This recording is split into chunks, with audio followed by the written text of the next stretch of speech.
ones.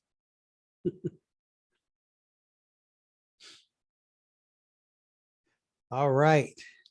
Welcome, welcome, welcome. Hopefully you got something in your stomach, or at least got a little bit of sunshine, some fresh air, or something. So you don't get just like permanently cemented to your computer, to your desk. Probably the biggest problem to overcome in 2021 or 20, whatever the heck, 2021. Yeah, 2021. Like, how do we get away from being stuck in our desk on the computer all the stinking time? So we're not helping that. We're just helping you monetize it. If you're gonna do it, you might as well make money and make some impact while it's happening. All right. So let's if you're in, go ahead and get your screen on so that we can see your beautiful smiling faces and know that we got attention and focus and people back in. I see people trying to get in the room. Good stuff. All right. So we got a few things more to get through today. We do have a couple hours to go. The goal is that we are done and saying goodbye within the next 2 hours, 4:30 p.m. Central Daylight Time. So we've got a lot to get through and some more stuff I want to tie up, and then we want to make sure that we're able to answer any other questions that y'all got. And I'm practicing my y'alls. I think it's starting to come a little more natural. Y'all, now that we're in Nashville, how y'all's got, what problems y'all's got? All right, so. Okay, people here don't talk like that, bud. Our friends, Yes, they do all the time. Our friends don't talk like that. Can I get y'all anything else? They say those things, yes. But. Yes. Yeah, I don't know where you've been, but where I go, that's how they talk. All right. So a couple of things we're going to tap into here now. Sounds odd coming from me. Yeah, I'm trying to make it more natural. How y'all doing? So we're going to walk through a little bit of the run of show, the experience, what is happening, right? And as we think of the run of show, really it's a fancy name for just mapping it all out. It's the grid, but you are literally the better you are at choreographing everything that happens. And it doesn't mean staged and pre-scripted plan, any of that. Because if you, I know we've had people who've been through our events multiple times. Every time it's different because we don't have like say this, say that, say this, say that, but we do have content chunks. What does the journey need to be? What it needs to be addressed at this moment, et cetera. So we're going to talk through a couple of the key perspectives that need to be in place for your journey. All right. And then we'll show you our run of show, for our simple run of show for this event today. But I want you to be thinking about is some philosophies, right? You need to have certain philosophies around what you're doing, so that from the philosophy you build a strategy, and then from the strategy comes the tactics and what needs to happen. So one of the core philosophies that guide our event strategies is that we are delivering an experience that leads to people wanting to take the next steps. We're not showing up to sell a product, right? So you need to be crystal clear on what is the experience, what's the outcome you want them to achieve, right? That's why the offer piece is so important. What is your offer? And by the offer, meaning what's going to happen post-event? What are they going to do after this event is done in order for them to take advantage of sharing, getting into your world more, right? So for us, we want you to come and build an event. So in order for that to happen, we have to help inspire you to the clarity that you can create a six-figure event, that you should be, and that is the best way to be able to grow your reach, your positioning, your opportunity, and that you require help of an expert to get it done, right? So we want to help you eliminate. If not just even by now, much less 2 hours from now, you should all be very clear that an event is achievable. It is doable, and that earning exponential income through events is very, very doable and normal, that you can create. It takes just as much time, effort, energy, and resources to create a 6-figure outcome as it does to create a 5-figure outcome, right? So those are the pieces in place. So I want that in place. So that now that you have that, it creates a new problem. Now, how do I build it? Right? We're not building anything today. We're identifying, highlighting, and pointing out and showing you the structure. Then it's how do we build it? Okay. So you want to have that same thing. What is the thing you are offering? What do they need to be clear on in order to need that offering? Right now, we've got a community full of people who are now inspired that they can do an event, inspired to want to be able to get in front of more people, wanting to make sure that they can happen, be able to reach more people more effectively, more powerfully to make greater offers. And what's necessary is I need the missing piece is I have this event I want to do, and I'm missing all the parts to be able to build it. Right? That becomes the bleeding neck for the right people. So you have to determine what is the outcome that they need to have at your upfront event in order for them to take the logical next step of, yes, I need what you've got. All right. So that's the first piece, right? The philosophy is it's the outcome, it's the experience that delivers them to the need of wanting more of you. Right. Then when it comes to actually creating the run of show, the piece that we want you to be able to see is, I'm going to show this piece here. If I get my screen up. The game that we're playing here is there is an emotional story arc that you want to move people through. All right. And if you see here at the top of this sheet that the themes are this, if we're doing a 3-day event here, this is what this is based on. And you're moving people through an inspirational arc.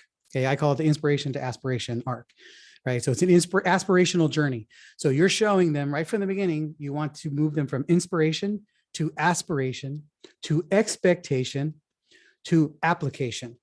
And what that means is, okay, in inspiration, when somebody is an inspirational part of the journey, then you're showing them, yes, this is possible. Yes, this can be done. That's the sole focus, okay, inspiration. Then you move them toward aspiration. Aspiration is, yes, this is possible, and it's possible for me. I can see myself doing this, all right?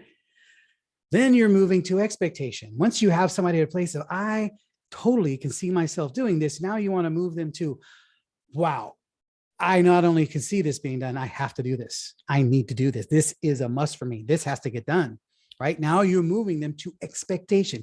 When I expect it of myself, I now need a solution. That's where application comes in. So we now have you expecting that you need to do this, want this from yourself, this should be something you're needing to do. And then we put in front of you a solution that will help you apply it. How do we apply what you are doing? So you now have the skill set and the support and the guidance and the accountability to actually get it done. Then you get to application. So whether it's 1 day, 1 hour, 3 days, doesn't matter. Same thing. You got to be moving them on that journey. And this is missing from a lot of people's elements, right? So part of the way you do that is when you're designing a run of show, you are moving people through a day, right? Or an experience. And things that happen in the beginning for inspiration is you get people excited about what's possible. You share the current reality so they see something more, right? When you're teaching people something, you give them something small. You don't give people big, heavy exercises to do. You give them things that can give them a small win. They go, oh, I just did that and it worked. Oh, hey, I just found a new way to talk about how my journey is. I just talked about a new way to position myself. Boom, win, win, win. Now, and all those things lead to more inspiration. I am more inspired. I am more excited about this. I want to take the next steps.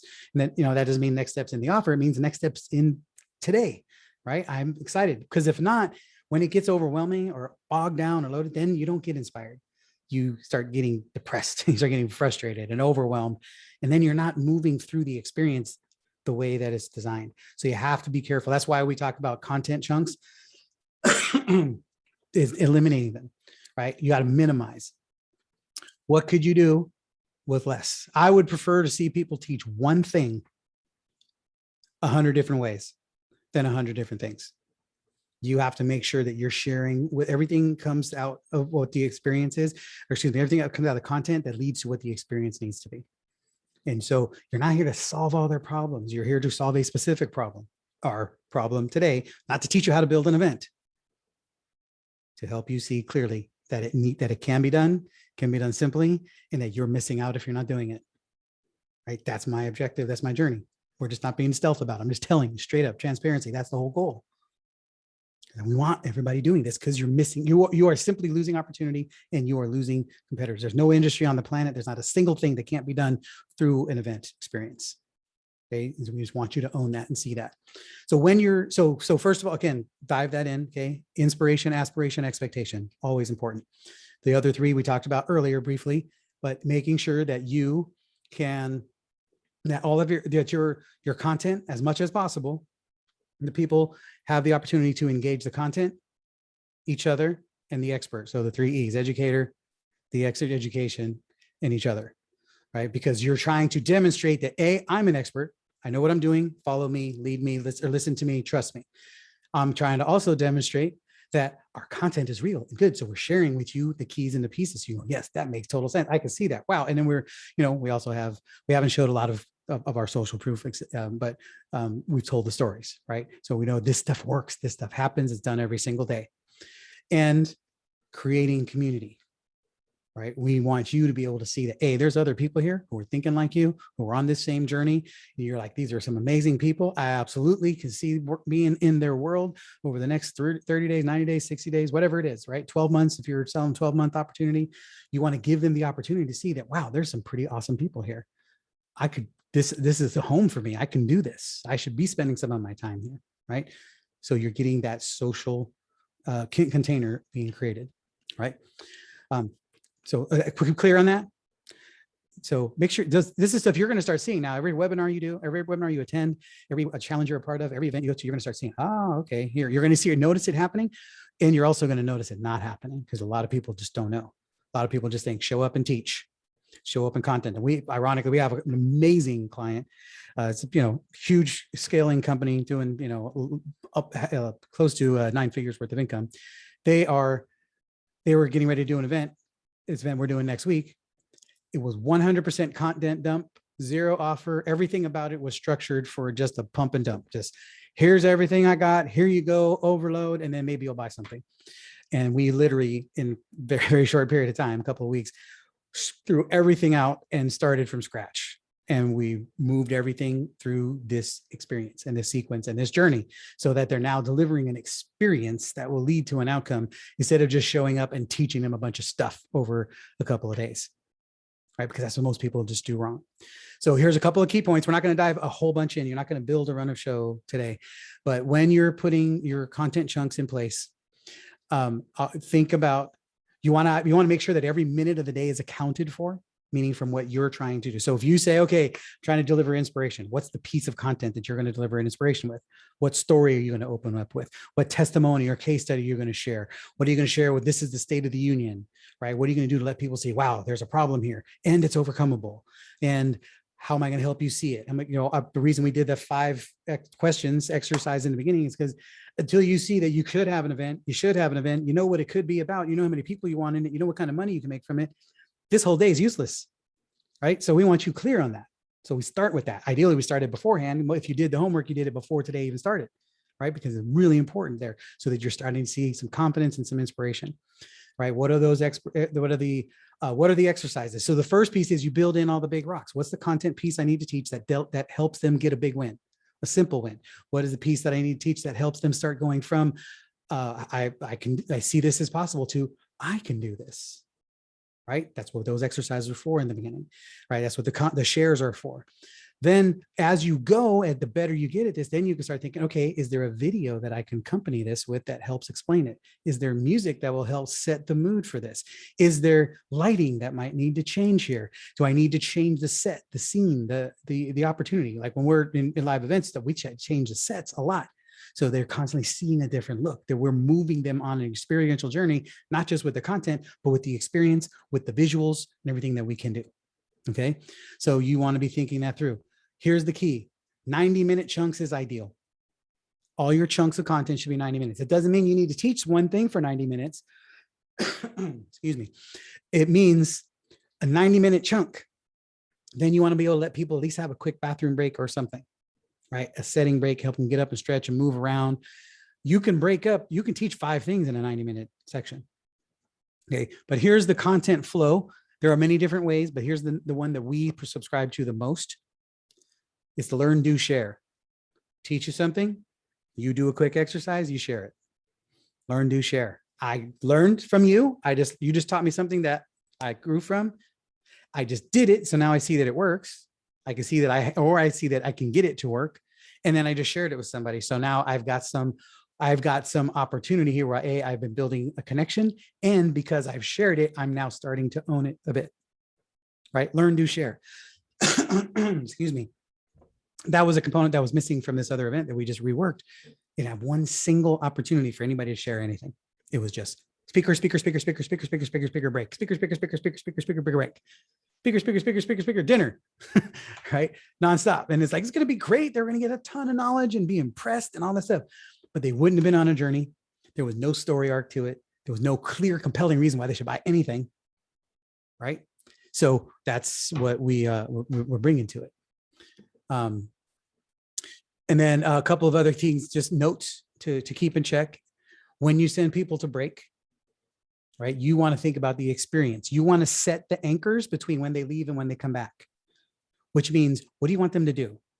Like there are certain things we didn't do today. We usually will send you, before we send you on a break, we give you something to think about, something to do, send you to the Facebook group and have you post it.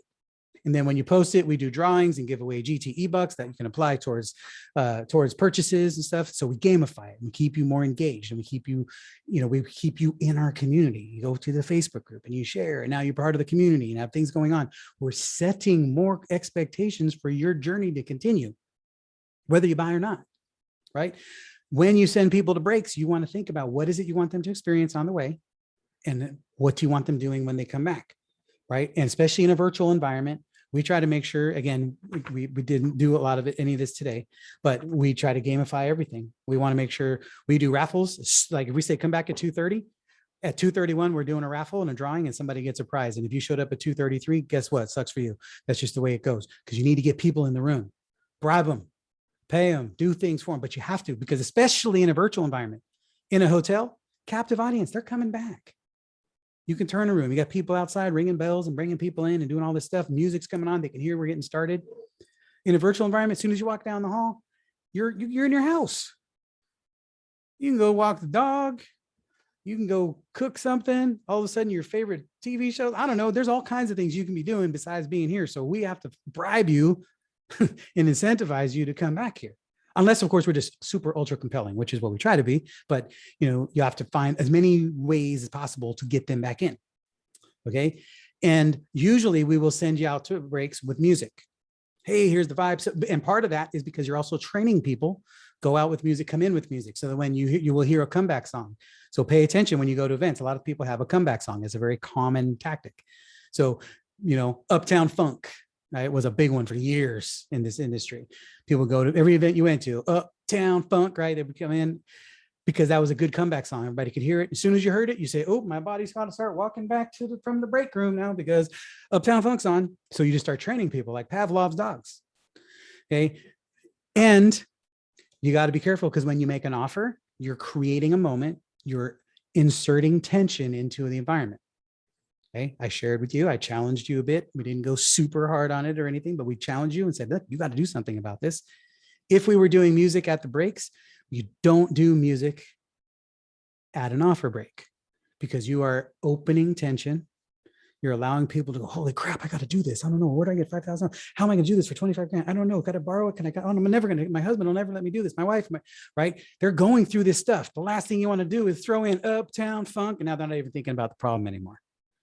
Let them walk out in silence with their own thoughts and their own emotions and their own feelings, right? So they're experiencing, you're opening this tension bubble that you can close later. We would never leave you. We would never let you leave here in the middle of all of that. We will close that loop at 4:30 by 4:30 today. But right now, I want you in tension. I want you understanding that if you aren't buying this, you're stupid.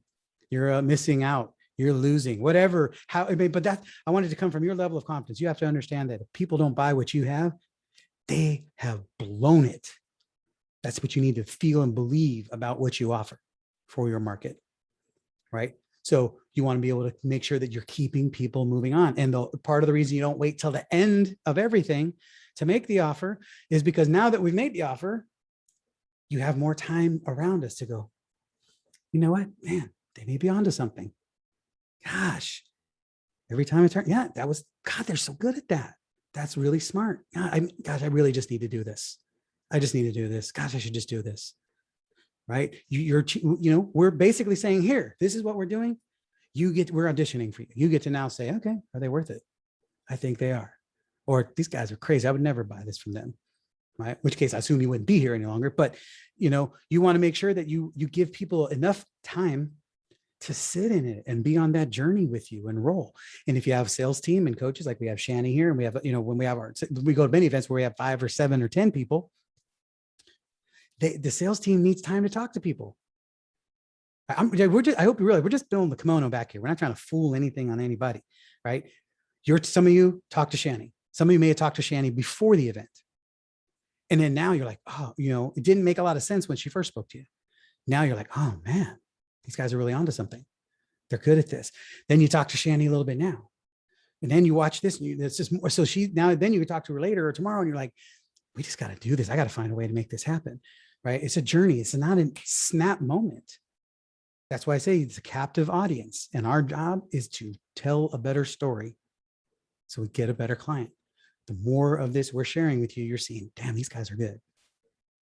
Right? And then I'm also sharing with you that we're not just event experts.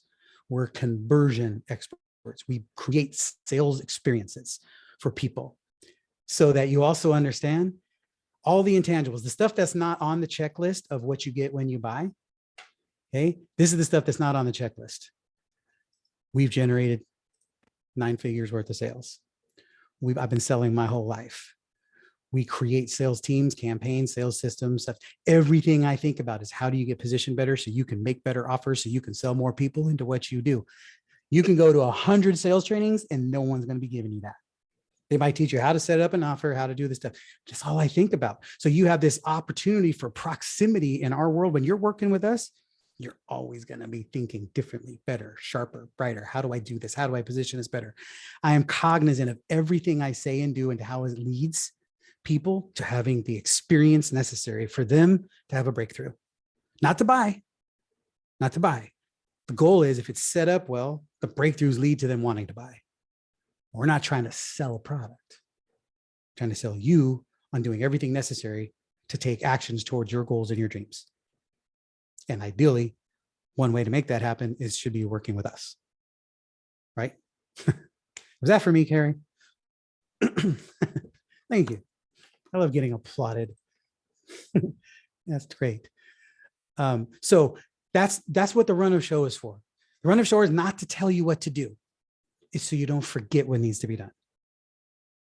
Right? I want, because I don't do scripting. We want to set up an environment that allows you to get on stage and totally be yourself. And then we just keep you within the framework of what needs to be done. And we understand the systems and the strategies and the process so well that inside the run of show, there's backups. So if we blow this, or we don't do this, or we realize this didn't land and we need to reteach that piece, we can shift out that section, add in something else. And we already know what those things are because we've thought them through, strategized them, planned for them. We've got video links for videos we're not even going to show you, but just in case we need them, we've got them. Oh, let's pop this video on because that's going to help in this moment, right? So we're thinking through all those things. So why? So that you don't have to. So you get to show up and just be you, and you flow and you're rolling and doing the thing that everybody expects of you while your expert team catches you around you. And that's what building this out right does, because you can have a team that says, yes, I got all this for you, right? So having the run of show is the glue. That's what tells you, okay, that's when you're laying out the run of show, you're like, oh, this is missing. That's missing. Let's fill this in. Let's fill that in. Right. And sometimes you just feel like, you know what, we just need more air in this event. Let's cut out this 15-minute chunk. Let's just let people share. Or let's get some, the crowd seems kind of tight. Let's get them to do some partner shares. right? Where are the places that I can add in and improvise and optimize? So that's the purpose of the run of show. If you don't have one, I suggest you do one for every event you ever do, even if it's a 60-minute webinar, even if it's a 3-minute pitch. Cindy will tell you, I do many 3 and 5-minute pitches, and I spend hours, sometimes days, putting those together so that it, boom, it does exactly what it's supposed to do, right? I don't take any of this stuff granted or lightly. And so we don't let you do it. We want you to make sure you have intention and purpose and optimization and strategy. If you're going to do it, you might as well do it well. And if you're going to do it well, you might as well make money on it too. If you're not doing a money event, we got nothing for you. That's not our jam. That's not our jam. There's a lot of people who will help you with that. But we want to turn this into a revenue producing asset. And other rule of thumb, if you're going to build a revenue producing asset, you need to build one that you plan on doing multiple times, because it's a ridiculous amount of time, effort, energy, and work to put one together. Just to watch it done once? Hell no, never. There are a lot of easier ways to make money. There's a whole lot easier ways to make 6 or 7 figures without doing this. But if you're going to build it, like we do this event every month, and we get better at it, better at it, better at it, better at it, and better at it. And we'll never stop getting better at it. Right. But same thing, everything we do is repeat, rinse and repeat, rinse and repeat, rinse and repeat. Then you just get good. You really get good. And your team gets good. Everybody knows what needs to happen when it needs to happen. And you start delivering the outcomes necessary. Right. So before we go, we're going to talk next in a minute here about fill in the room, ticket maps. I know it's one of the big, big hot buttons for everybody. Most people, one of the biggest reasons people don't do events, because they're terrified no one's going to show up. It's one of the most terrifying feelings in the world. I just put all the time, effort, and energy and work together. Here I am on stage, ain't nobody coming in, right? Who the heck wants to do that? So I get it, right? But that's what all this is about, everything we've been talking about today, right? You should, do you already feel more confident that won't happen to you based on what we talked about today and what we've done? Okay. So before we go into fill in the room and ticket maps, I would love to hear from you. What's your takeaways from the run of show? What's the value of that for you? I just want to attest that everything you said works. I mean, I've been doing live shows for how long? And that run of show is just exactly what you said, and so valuable each and every time.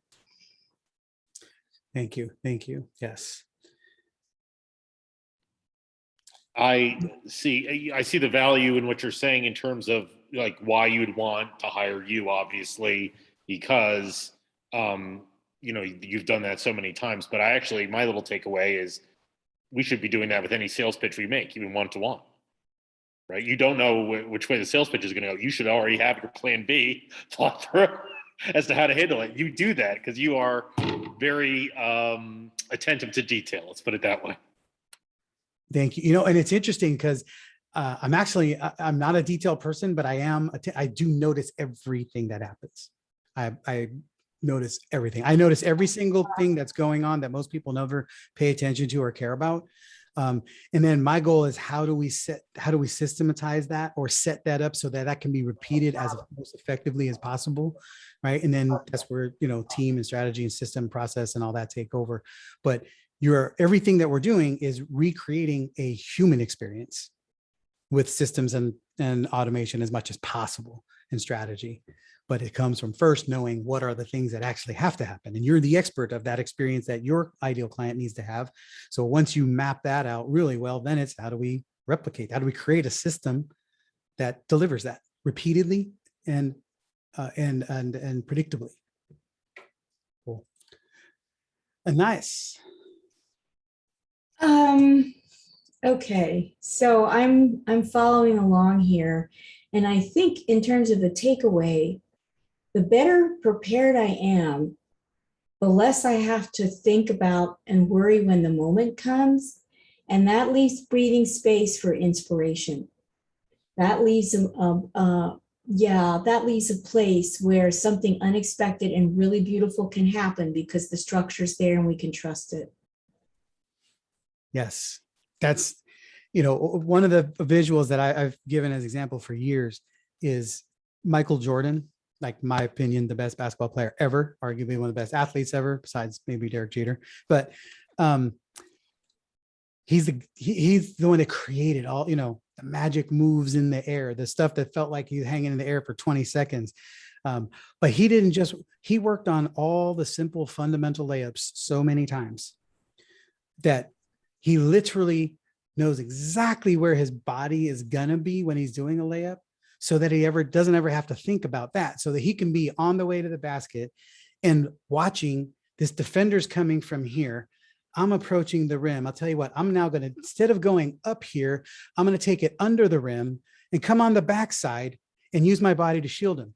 And he's literally able to think that because he doesn't have to think about the fundamental piece, because he's done it so many times. It's not a thought process anymore.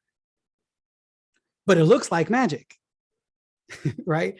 But it's not. He's like literally set himself up to be able to see it and prepare for it. And he's thought through so many of those scenarios. When somebody comes this way, I'll just go under the basket. He decides in the moment how he would like to go under the basket, facing front, facing back, doing a backflip, whatever, right? But he knows he's going to get to the backside, and he knows he needs to shield the defender with his body. And there's 1,000 ways to do it. And that's where his creativity comes in, right? It's the same thing that happens here. We know when something happens here, here's the options. Now, how we do it is up to us in the moment. But these are the things that have to happen now because that didn't happen. Right. And that's just being an expert of the moment, being expert in that environment. So very good awareness for sure. Beverly. Oh, yeah, this is so powerful. I guess my biggest takeaway on this part is that learn, do, share, because my workshops are all interactive, right? And in person is not on the screen like we are, and to keep that. And I've been really paying attention on how everyone is so attentive because you're doing just what you said here. So for me to move to the online versus the offline, I think this is going to be a huge piece to be able to do this, like you said, in 90-minute increments. Otherwise I know the overwhelm comes in, and also have to squeeze down the information because it's not received as easily or retained when you're in little squares as you are in person. And so that for me has helped to segue into the 90-minute actions, and something that would take 3 days to do it in now may take 3 weeks to do it in, so that you've got the bite-sized morsels that they want to keep coming back for. Yeah, that's good. And that's also why it's really important that we focus on pre, during, and post, right? This event started the moment you opted in for it, not the moment you showed up for it, right? So the moment that you opted in, then you got, we put some very intentional, you got videos, you got content, you got phone calls, you got text messages. We're trying to set the stage for what's going to happen. And none of this can happen if you don't show up. So we're trying to set groundwork in front to make sure that you're more excited and enticed to want to show up. Because if you don't show up, nothing we're doing matters, right? So, and then what happens after? It's like, we're not just going to leave you hanging tomorrow. Like we got bonus training. You're going to hear some more. We're going to read. You're going to see some things that come to you, because we want to make sure that we are consistently taking away resistance, building more confidence and trust and faith in us. And some of you get it now and you're in. And others just need to see more, or need to feel more, or just, you want to do it and you're just not sure how, and you just got to calm your brain down, or whatever it may. Everybody's in different stages. So you got to remember that you have to make sure you address that and account for that.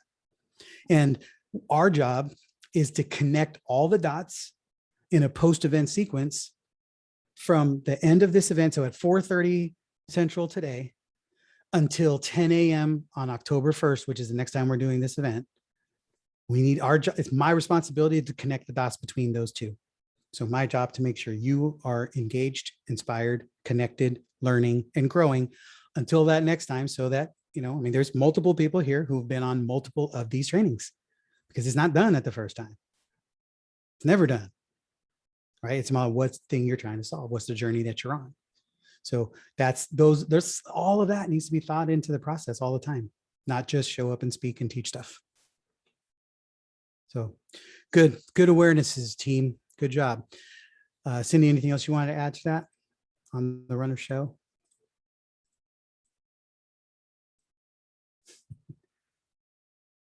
What up, team? He caught me. I was sending an email or typing something. Yeah, I like what you say, Annalise, like when your revelation, right? To have freedom, you have to have structure. And I remember so early in business, new concepts of like, oh my gosh, I want freedom and ease and grace, and I want all this. Like, yeah, you can have that when you know that there's clear boundaries, right? Like the more structures and processes that you're aligned with, then you know how to move about the cabin. There's far less surprises. Like I don't like surprises in business. That's just one thing I just don't like. And if we're gonna have them, we're gonna have them once, not the same ones repeating. Yeah. So all of this, and I like what you said, Jared, in that we're talking about here and in a 3-day workshop, it's an asset that you will have forever as part of your business that generates revenue. And you can take this asset and you can turn it into a webinar, you can turn it into a challenge, you can use it for a 1-day workshop, a 4-hour workshop, a lunch and learn. And yes, all of this is the foundation of a sales conversation, because we've taken an enrollment conversation that runs 30 to 60 minutes and taken it over 3 days. It's the same arc. We have to create, inspiration, aspiration, tension. Tension has to be a part of it. A great sales call has tension, and then, the close. So it's just, I love the events. They're just transformation. A great sales call is transforming, right? Someone's life is never the same again after a great sales conversation, after a great 3-day event. Yeah, just remember, you're not selling a product at all. None of this is about selling the product. It's about delivering an experience that leads to the desire for the outcome. If it leads to that outcome, they're going to buy it. They're going to find a way. Like I said, that's where your offer pyramid is so vital. We know that some people are going to jump in. They're buying the boot camp. Some people need to do the virtual, right? We know that some people are committing. They're going to say, I'm coming to the next one. I need to do this again. I need to see this again. Some people, you're going to get on a call with Shannon. You're going to how do you help me find the solution? How do you help me get clear on on how I can do this, right? Everybody's at a different spot, but we want to make sure that we have options, that we have clear options. The desired option would be everybody jumps into the boot camp, but we also just know that's not the reality. But the better you are at filling the room. Again, we talked about it earlier, right? This is what it's all about, right? Market, offer, influence.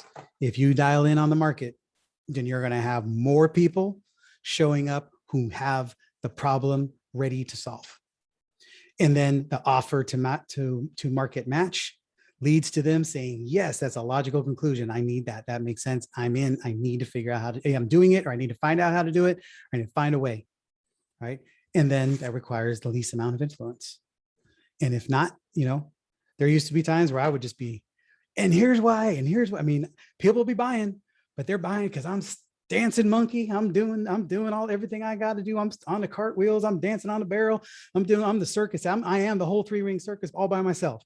Right. And I'm doing everything, and I'm getting people in, and I'm challenging them, and I'm making them laugh, and I'm making them cry, and but this is because we didn't have a clear market. We didn't have a compelling offer. We just had me, Jim doing Jim. Right.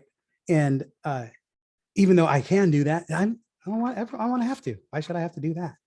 Right. So it's utilizing the influence where it's necessary. If you have really refined market, quality offer that matches the offer, that matches the market, and then the influence just fits in. Because now you can just say, look, what are you thinking? What are you waiting for? Why wouldn't you do this?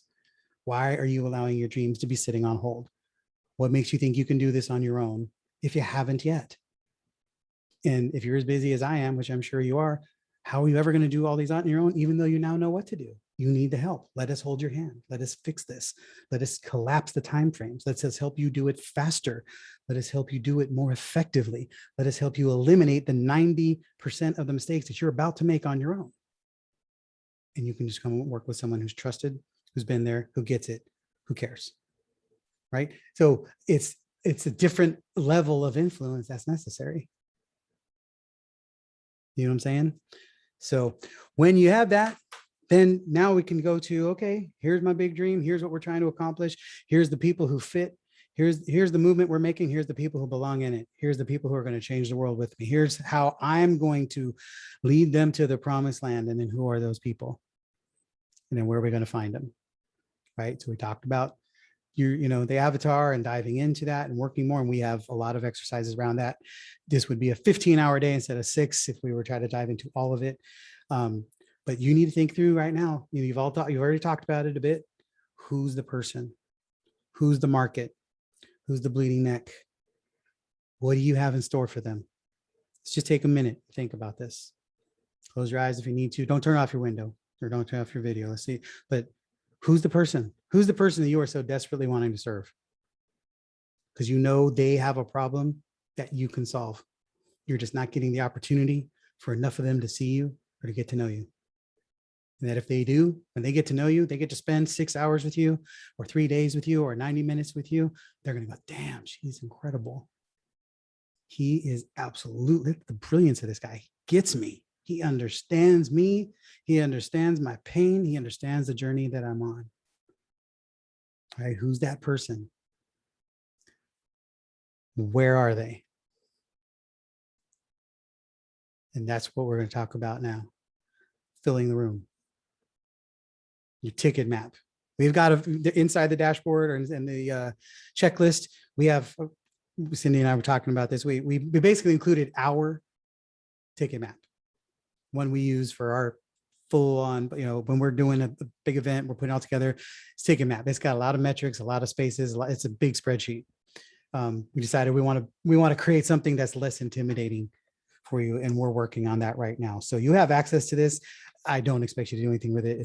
It's intimidating, but the thing you can see when you look at the ticket map is, and again, here's what we're always trying to instill in you is that, what I'm trying to impart in you all the time, simultaneous. I'm trying to deliver 2 simultaneous messages and inspiration in you. One thing I want to hear that I'm always trying to deliver is that I want you to always believe I'm great at what I do. So we're always trying to deliver the message that we are world-class at this. At the very same time, in that equal side and of that same moment, I want you to think, if this fool can do this, so can I. This guy's nothing, right? I want you thinking, these guys are incredible and they can do it. I can do it. I can totally do this. So we're trying to share that with you. So with the ticket map spreadsheet, when you look at it, you say, wow, these guys track a lot of stuff, because we're always looking at where are the places, what are the actions, how do you segment the market, what are the lanes, where are the people, the people you're trying to serve, where do they hang out, how many ways can I get in front of them to inspire them to want to be here?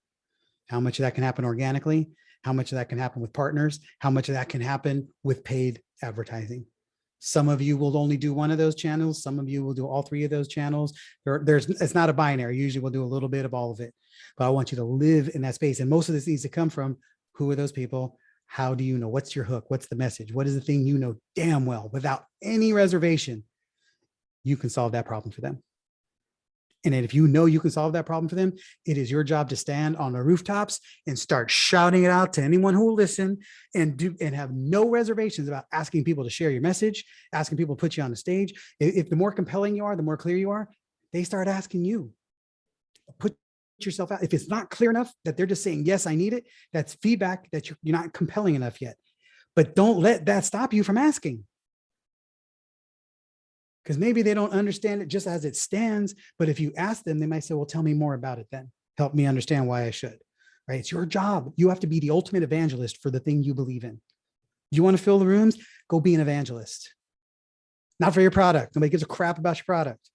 Go be an evangelist for the solutions, for the problems that they solve, and you being the ideal person who understands their pain and their journey more than anybody else, and you can help them in ways nobody else can. And if you don't believe that, then you should probably get into different business.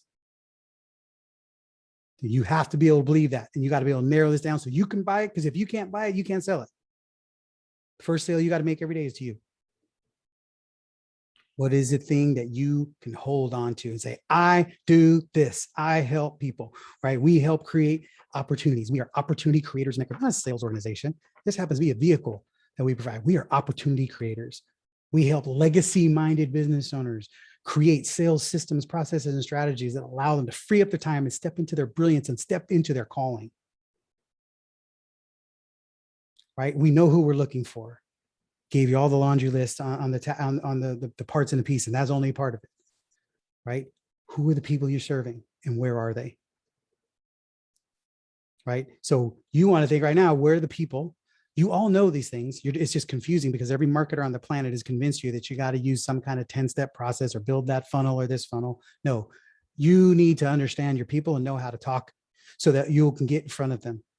And you got to talk everywhere, and you got to be visible, and you got to make yourself known to these people and to the people who serve them, complementary markets. Cindy, what do you want to add? Phil, ticket map is your thing. Use our pro. Like we're playing ball and you just throw it at me and I'm not ready. Boom. I'm just listening. I'm like, oh, all right.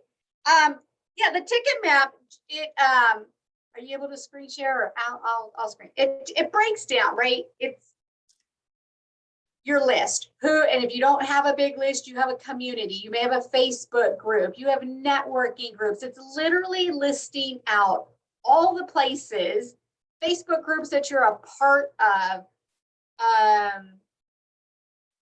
Can you get on webinars? Can you put on webinars? Can you get speaking gigs? That's one of the best ways that we fill our rooms. The number one way we sell programs here in our organization and serve clients is through referrals and partnerships. Number one, we're in this marketing game, but the results come from, really from partnerships and relationships. So one of the first things, like I think I shared earlier, like I'm getting Jim booked on stages, can we get him on podcasts? Can we get him in front of networking groups? He's going to speak in front of a mastermind on September 23rd. He's going to 2 chamber events where I got him 6 minutes to speak. I mean, I pimp this guy out wherever we can, because when he speaks, what was that? Oh yeah, when he speaks, people, they follow, so he can fill our next event, which is going to be October 1st. And then from there, we'll make this offer again. So where can you speak? Where are there audiences? And then that audience needs your expertise. So this sheet, again, this worksheet is a little bit complex. It can be intimidating, right? But it tracks everything. Because if you don't know where people are coming from, you don't have any, we want to replicate success and we want to eliminate the lack of success.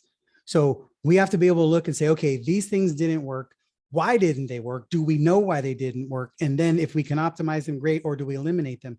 But if you're not tracking that data, you have no way of knowing. So you're just going to consistently repeat the same mistakes over and over. More importantly, the things you do well, if you don't know why they worked, if you don't know why they delivered an outcome, you can't replicate it. And that's a terrible place to be. When you do something well, we want to replicate it perfectly. We want to go, if you did it once, you can do it again. If you did it twice, you can do it 100 times. So let's get you doing that. Right? But you got to know, every time I speak in this group, in this community with this message, here's what happens. Boom, my message resonates here. It doesn't resonate there. Right. And Cindy's talking about getting me pimped out everywhere. And it's true, where I speak everywhere. I have a lot of places, but I'm on track to speak about 300 times this year. About 20 of them are stuff that we reached out for.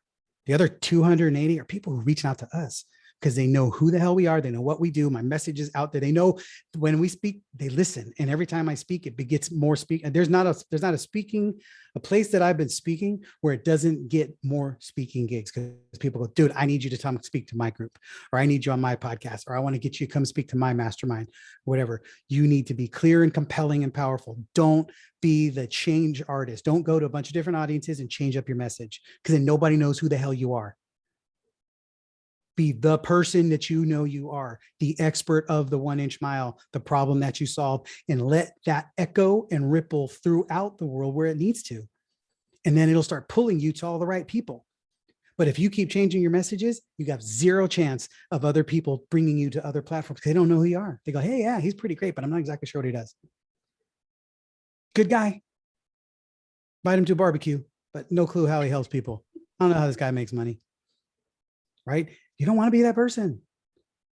You want to make sure you can master it, perfect it, and clear it. Here, one of my favorite quotes of all time is David Starr Jordan says, the world stands aside and lets pass any man who clearly knows where he is going. That's such a powerful, resonant image. When, you ever been at a party, a gathering, and then you just kind of see from a distance, the crowd starts partying because somebody's walking through, because this person is on purpose, on fire, with intention, with presence, and absolutely knows where they're going. And people separate and go, whoa, so where's he going? The part that I would add to that quote is, and then they get behind and follow. Everybody loves an expert.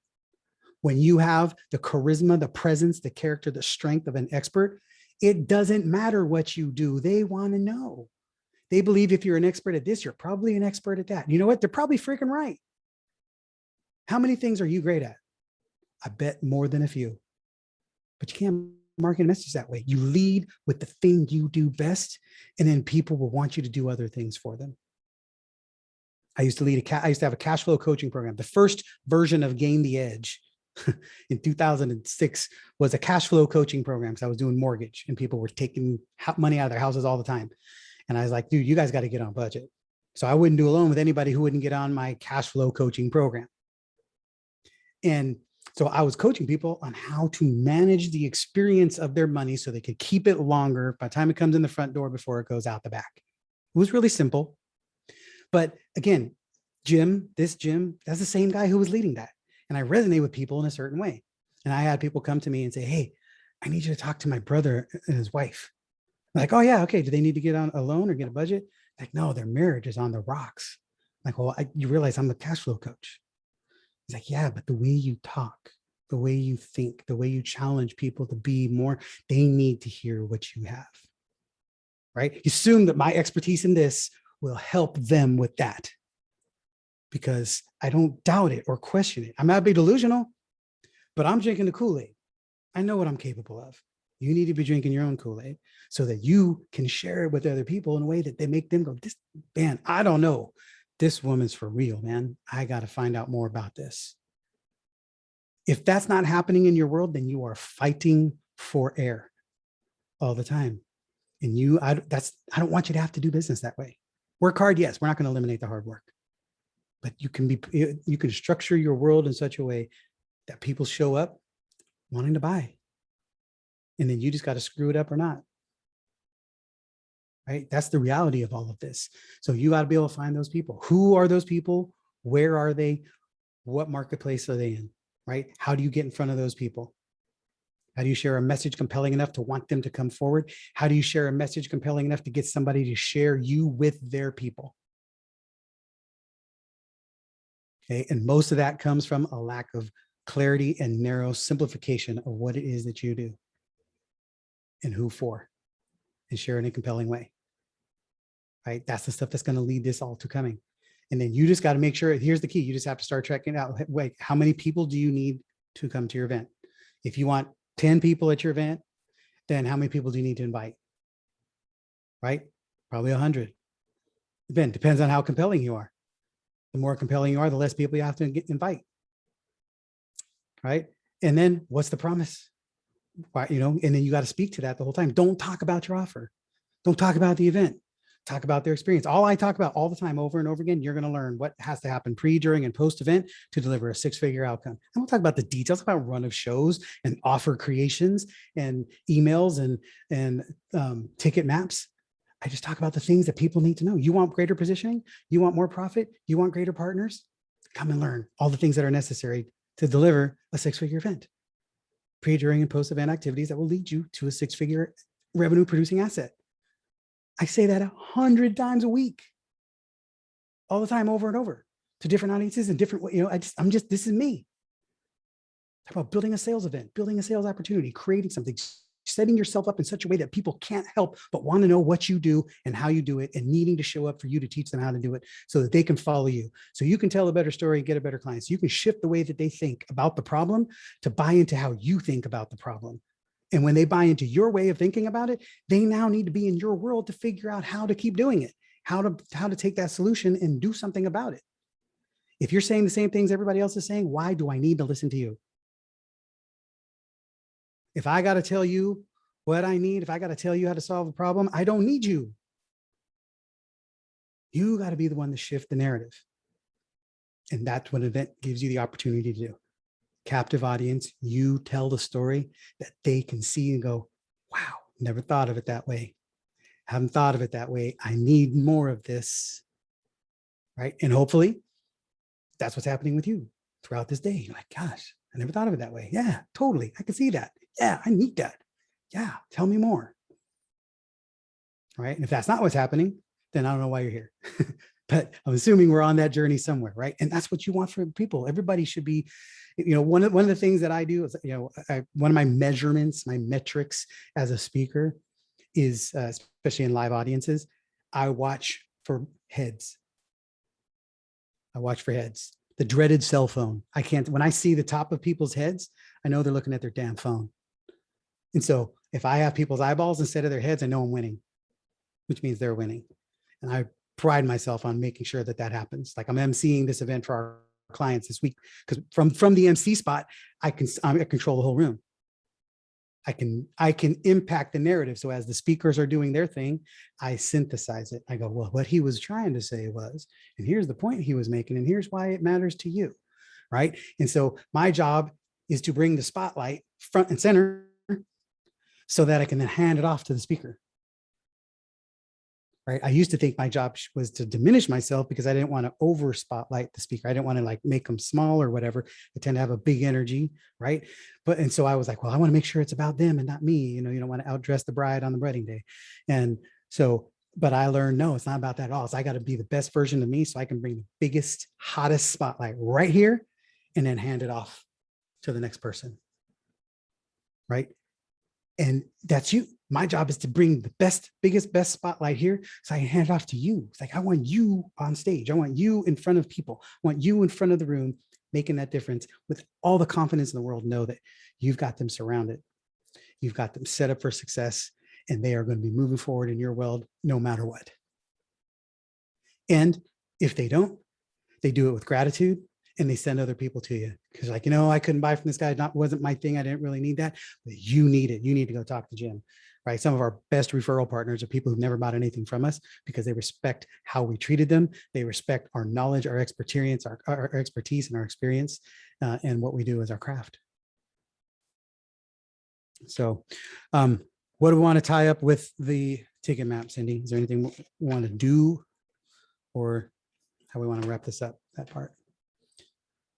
We're just pure transparency. We're trying to figure this part out because we were going to walk through this whole spreadsheet and we just decided I was just going to kill your brain. We didn't want to do that. So you have it. So I would look at the spreadsheet. It has the categories of all the basic things that you should be thinking about and implementing to fill your event, from webinars to challenges to speaking opportunities, partnerships,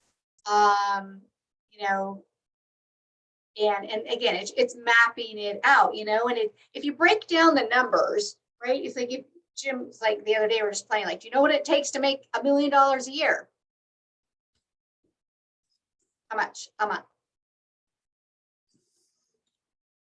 $8,333 a month to make $1 million. Y'all should know that. If you had to make $8,300 $83,000 a month, what would you have to sell? How many? You start breaking it down, it's like 10 sales, 8 sales. If you have a $10,000 offer, that's 8 sales. You have a $5,000 offer, that's 20 some odd sales. So when you break those down, it's the same thing. If you want, like I was talking to Nicole earlier, she wants 140 people in her room or 100 people in her room and $140,000 payday. 100 people in her room. She probably knows thousands of people. Out of the thousands of people who also know people, it's probably really easy to piece together where she can get 100 people to show up for her event. So when you break it down, it's like sales math really is easy math. And then it makes your goals a lot more bite-sized and achievable and less like daunting. Like, oh my gosh, how am I going to get to $1 million? Yeah, it's just transactional. It's looking at it and saying, what do I need to do? And then putting it out. So like if you want to get 20 people into an event, what do you do to get in front of 100 people? And every person, there's a timeline continuum that's always in play. If you're trying to fill an event 30 days out, you got to move fast and furious. You don't have to keep people as engaged because it's short time. These things in a week, it's in 2 weeks. If you're trying to fill an event with 90 days out, well, it's a greater timeline. You have a more likelihood of filling them, but now you have an incredible onus to keep them engaged and keep the story moving forward for 90 days. Your job is to keep them moving, keep them motivated, keep them remembering why they did it. How many people on both ends, as the giver and the receiver, got somebody to opt into something 90 days out? And then we do this all the time, 90 days out. And then our team's texting them and they're like, go away, quit spamming me. I'm like, fool, you opted in for this. You signed up for this. You even paid for it. But they don't remember because they signed up for it 47 days ago. And now you're sending them a text message. You're like, who the hell are you? Right? So you have to keep the connection open and relevant and valuable. So is it they meet? Do you do a pre-call? Do you meet with them? Like we've got the boot camp, right? We started selling the boot camp 60 days ago. So we've been doing monthly calls. We can't just have somebody sit around for 60 days waiting for an event. So let's get the calls. Let's get them prepped. Let's get them armed up on what are the things they need to be doing in order to be ready for this event. How else can we support them? How else can we inspire them? How else can we get them to make some more sales in the meantime? What can we do to be of value and of service that will lead them to having more inspiration and excitement about showing up at the event, ready to get what they need? These are all the things you need to be doing. It's not complicated. It just requires intentionality, a strategy, a process, so that you do it. But the beauty of this is, like I said, I would recommend every single one of you right now, you're beginning today, set up at minimum a monthly group experience or a weekly one, depending on the volume. I would say that depends on volume. If you talk to 5 people a week, make it monthly. If you talk to 5 people a day, make it weekly. But this gives you the opportunity so that when you're talking to people, like I said, you might have a half-hour conversation with them, and maybe it just wasn't enough, and they need some more. Okay, tell you what, show up on Friday. I'm doing a group, I'm doing a Q&A, or I'm doing an information session. I'm doing a presentation on X, and you'll get a chance to see more. That's what we do with this. Anybody who's not quite sure, we send them here. You spend a full day. If you don't know after a day here with us, you're going to have a pretty good idea of, do we know what we're doing? And could you see yourself working with us?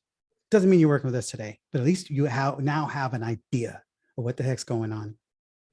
You start seeing people who've been in our world for a long time. They keep showing up, more social proof, more credibility, right? You can see the value, the outcomes, the things that we know. So now you're making eyes wide open decisions. Right? So you need to give other people that same opportunity. Don't let a 30-minute conversation. I don't want to know, raise your hand, be honest. How many of you turn every conversation into a damn 90-minute enrollment conversation because you can't get off the phone, or you can't get them to commit? You start talking 30, 60, 90 hour-long strategy sessions. Good, please don't, right? If you can't get them to some level of compelling, clear nature in 30 minutes, then something's missing. Give them another piece, give them something else. Have them show up for your webinar, send them the video, get them to show up for your group session where they can learn more. Give them, just assume that it's going to take more time. So let it happen. Unless you master the influence piece, that part gets more. Again, the better the market is, the better the offer is, the less influence you need. Okay, but use that as your tool, as your leverage tool. Now you get 5, 6, 12 people to show up for your group call. Not only do you have a more captive audience, you have other people going, oh, she's for real. There's more people here than just me. There's something here. They're up to something, right? It's just more credibility, more social proof, more like, hey, what's going on? We got this, right?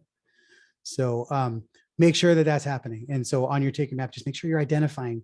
Don't just be randomly bringing people in. Just get crystal clear on where's the market, what's the strategy, where are you finding them? Is it in a Facebook group? Is it in a networking group? Is it in a chamber of commerce group? Is there an event that you go to?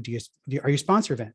If you have, if some of you are all various degrees of cash, if you have cash, you can best sponsor find an event or a group that is perfectly suited to have the problem and the bleeding neck problem that you solve, sponsor it and make your call to action and invite the ticket to your event. You know why? Why would you go to an event and sell tickets to an event? Anybody? What have they already told you about them? That they're interested in the solution of the problem. Ah, close. They're buyers. They go to events. They go to events. Yes. They've told you they go to events. They show up at an event, you show up and speak to them and off. Who would go to an event but people who you found at an event, right? Buyer fingerprints. They're real. They matter. So think about that stuff. All these things are just layers and you're just minimizing the barriers to entry. Doesn't mean you can't find people in a digital space and get them to show up online. It's just, that's a little bit easier, right? And again, even you sponsor the event, whether it was a 1 day, 3 day, whatever, you had all that time in their bubble. So you can actually spend time building a relationship with them, making them want to come to your event, right? I go to events. Whenever I'm speaking on stages, I spend time building I don't try to make myself holier than thou. I try to make myself servant. So I go and I mingle and I be amongst the people and I make sure I can get to know them. What are their problems? What are their concerns? What are the things they care about? Right. And what do they get to know about me? So then when I'm on stage, I actually want to pay attention. It's like, oh yeah, I can't wait. I want to hear what he had to say. Right. All of this stuff matters, but you start focusing on the groups. You have to have clarity of the bleeding neck problem that you solve. If you don't have that, you're always going to be swimming, you'll be treading water. You're going to try to figure it out. And it's just, there's no reason to do that. Right. That makes it much easier for you to bring those people to an event. You start creating tribes, you start creating familiarity, you start creating the fact that, hey, you've got something going on that they need to be a part of and they need to hear, they need to know. Make sense? All right. So let's just get a couple of quick shares on this here in terms of ticket map and filling rooms. I mean, obviously there's so much more. We could do an entire 3-day event just on ticket maps and filling rooms. But what's your takeaway? What's your thought? What's your value of that experience? Lorraine. I have just, you've just tweaked in my mind. I've got all the stuff organized that ready to run and haven't run it. And I just suddenly realized as you were speaking, it's because I've never put it in a pyramid and I've never done the ticket map about who it is I'm talking to about what and when and why. And it's starting to come together. I'm looking forward to our connection through Peak Performers this week so I can run some more stuff by you. So thank you. Good. Jim, Good. Yeah. I have a question. Yes. With respect to the ticket map, I guess was what you're calling it, in terms of filling the room. I have a very narrow niche, so it may very well be helpful to be online because people would be disparate across the country. Mm-hmm. However, did I understand you correctly that you were saying that a live event or a live grouping is always more powerful than a virtual? I know you said earlier in the day about you have a real problem when doing an event that people are eating or, reprimanding the kids and that kind of stuff. So let me, again, clarification. Yeah. Live is not different than virtual. We're all live right now and virtual. So it's live versus in person, virtual versus recorded. So, but that's a jargon issue. I'm sorry. I just want to make sure we're clear on the same thing. But they're all of it works. It's just knowing the environment. So there's nothing wrong with doing people all across the country. You can do virtual events and you don't want to have the resistance of a plane ticket in today's marketplace, then just do a virtual event for them. And again, it's the key is, nothing changes on it. It's just, you want to make sure, like if you're going to do a virtual event and you're going to have more than 5 to 10 people in the group, I would never, ever do it alone. Make sure you have team and support because there's a lot of moving parts that need to happen and you don't want to be the one making those happen. You want to spend your time right here. Right. I think the only thing I did was share a couple of screens. Other than that, Allison does everything. Shani's in the background. Cindy, they're doing stuff. I'm not. That way I can just totally serve you guys. And so you want to make sure that happens so that you can create the experience that minimizes their distractions. So, yeah, but there's no wrong way. I mean, that's the thing that we've learned in the last year with all the COVID stuff. We used to do a ton of online events. Now we do a crap ton of online events to complement. But the beauty is online events haven't replaced the in-person event. They're just giving us a whole nother revenue stream. So we were making a lot of money helping people do in-person events. Now we're still doing in-person events, but now we have this whole revenue stream of mastering the virtual event, right? So you can do, literally, it's all just tactics. So the most important thing is, number one, do the thing that's comfortable for you, that you feel like you can do well. And what's the buyer fingerprint? Is your audience likely to jump to be in a virtual space? Are they likely to be in a physical space? As a webinar makes more sense. Does a lunch and learn make more sense, right? It's all about where your audience is. Where can you engage them? Where can they feature you? The more expertise you carry, the more flexibility that can bring. Like if you're not, I know a big one for financial space is lunch and learns. The average insurance agent probably does, 3 of them a month, right? But they have to do that because they don't have any leverage. If I, as a financial expert or insurance agent, were to have a relationship with a company that tees me up with all of their audience, now I don't have to do a lunch and learn. I can command the audience. I can get you all onto my webinar, all onto my training, all into my event, because I've been endorsed by your company because of my expertise and my partnership, right? So think of the places that you carry a great amount of weight, where you can impact and influence and make that partner a hero. Then you change the game for them. Now the leverage changes. Now you're not operating on an equal basis, which is what most sales transactions are. You're trying to prove yourself to them. I don't do that very often. Usually people come to me in our situation with, I already have the upper hand in the authority as the expert, which makes it a whole lot easier to make sales. It just does. All right, I'm going to pull us back on agenda because we are a little bit behind. We were ahead and now we're not. And I want to respect everybody's time. I'm going to do a screen share of our run of show and then go into a few other pieces here that all tie into this. So Jim shared a 3-day run of show, and we did that for 1 day. So this is the same document. We just made it our 1 day. So we have day 0, which was yesterday. This is a repeat from our August 20th one. We have tech checks, we have final emails and text registers going out to attendees. Shani's calling people. The marketing team is making sure reminders are going out. We actually do a dress rehearsal. We meet on Thursday, the day before this event, and we run through it.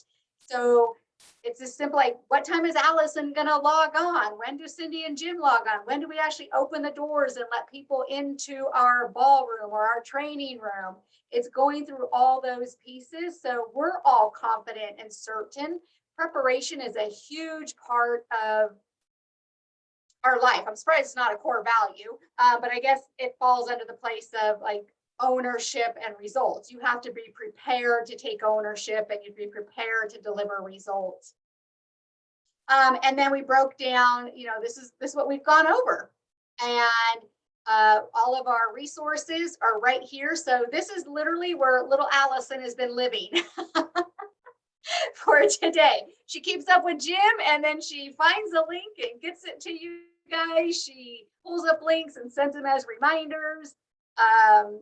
So this is how we have been living through today until about 20 minutes ago. So we went over fill the room. Awesome. We talked about partnerships. And we talked about networking. Who remembers Meetup? Like going to meetups all the time. I know, right? They were fun. Well, Meetup is still a real thing. You can just do them all online again, or there's Facebook groups. Raise your hand if you have your own Facebook group. Great. So you should be hosting a monthly event in your own Facebook group. and doing a teaching. Again, you're elevating your authority. Wallace Wattles talks about the impression of increase.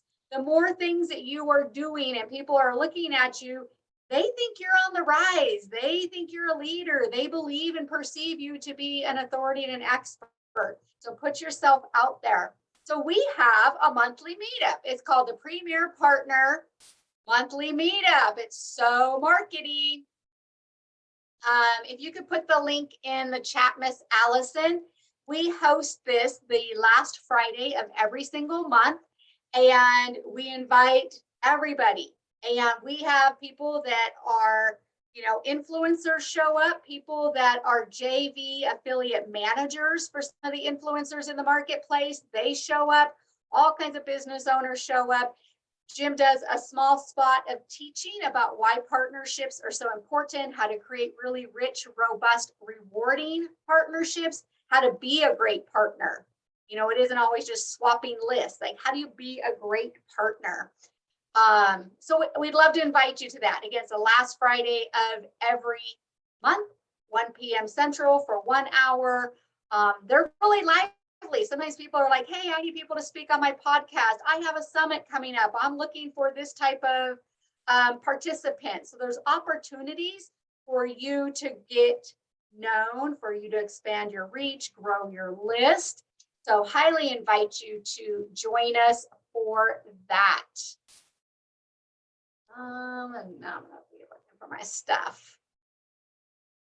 Because like I said, partnerships is literally how we still continue to grow our business.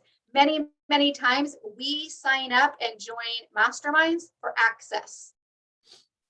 More often than not. That was So one of we the, can be in proximity of the right people that we want to partner with. Mhm. yeah. It's on the top of the list for me. It's like when we invest in mentorship or community, we're looking to solve a very specific problem. We very rarely hire generalists for anything. We're looking for a specific problem to be solved, and we want access to the expert who's solving it.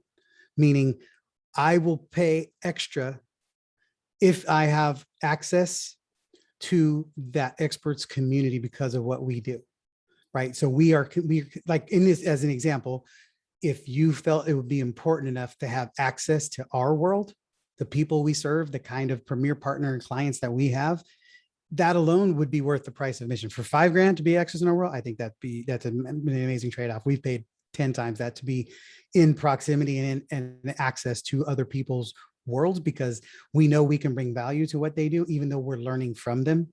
And we know that by being around them, we're going to take leaps and bounds because they're taking leaps and bounds and they pull people with them. Right. So we invest at a ridiculous level in our mentorship and our expertise in scaling and growing and doing all the things that we do. So you being in our world, it all drips out to you because that's what we want. All the things we learn, we teach, and we make sure that that's getting passed through to people. So those are things you want to be thinking about as you're positioning yourself to other people. Like, what kind of expertise do you carry besides just the problem you solve?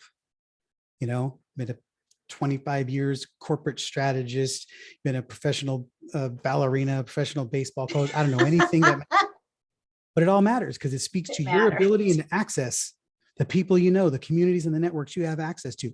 All of that is, trust me, the more I know about that, the more I see, the more I can position you in my world, the more value I know I can attain, right? It makes you more desirable than other people. So we were just talking about this, right? Lorraine and Carrie, I think this was a topic last week, the week before in the Peak Performance Network, right? It isn't about just who you are right now, who you are as holistic human. All of the experience that you created brought you here.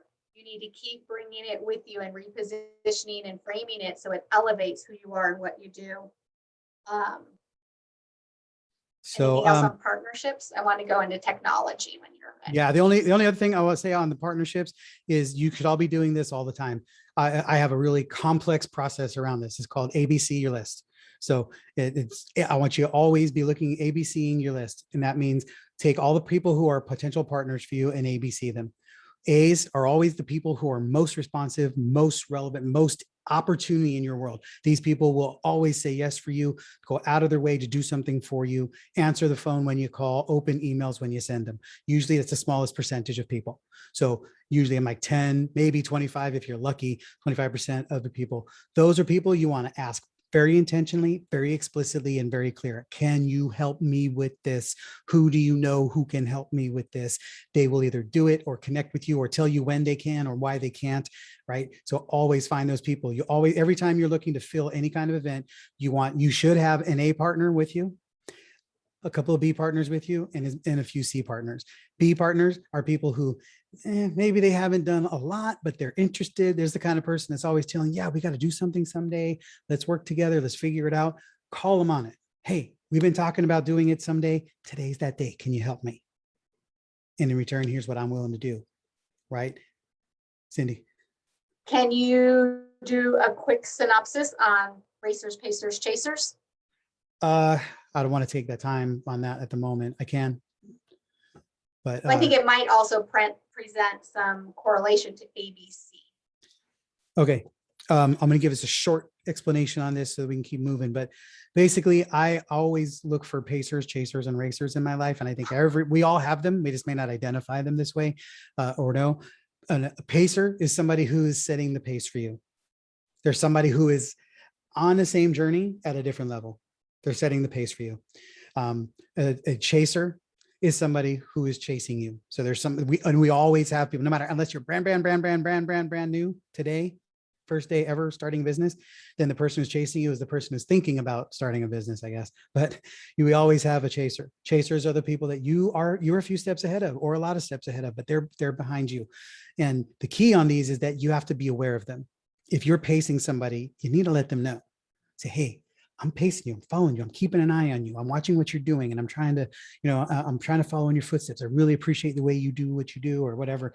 When people reach out and let me know that we're a pacer, I'm more intentional about making sure I leave good trails of breadcrumbs. Or sometimes I'll reach out and say, hey, maybe you're thinking about this, or I'll watch them. Hey, I saw that post you did.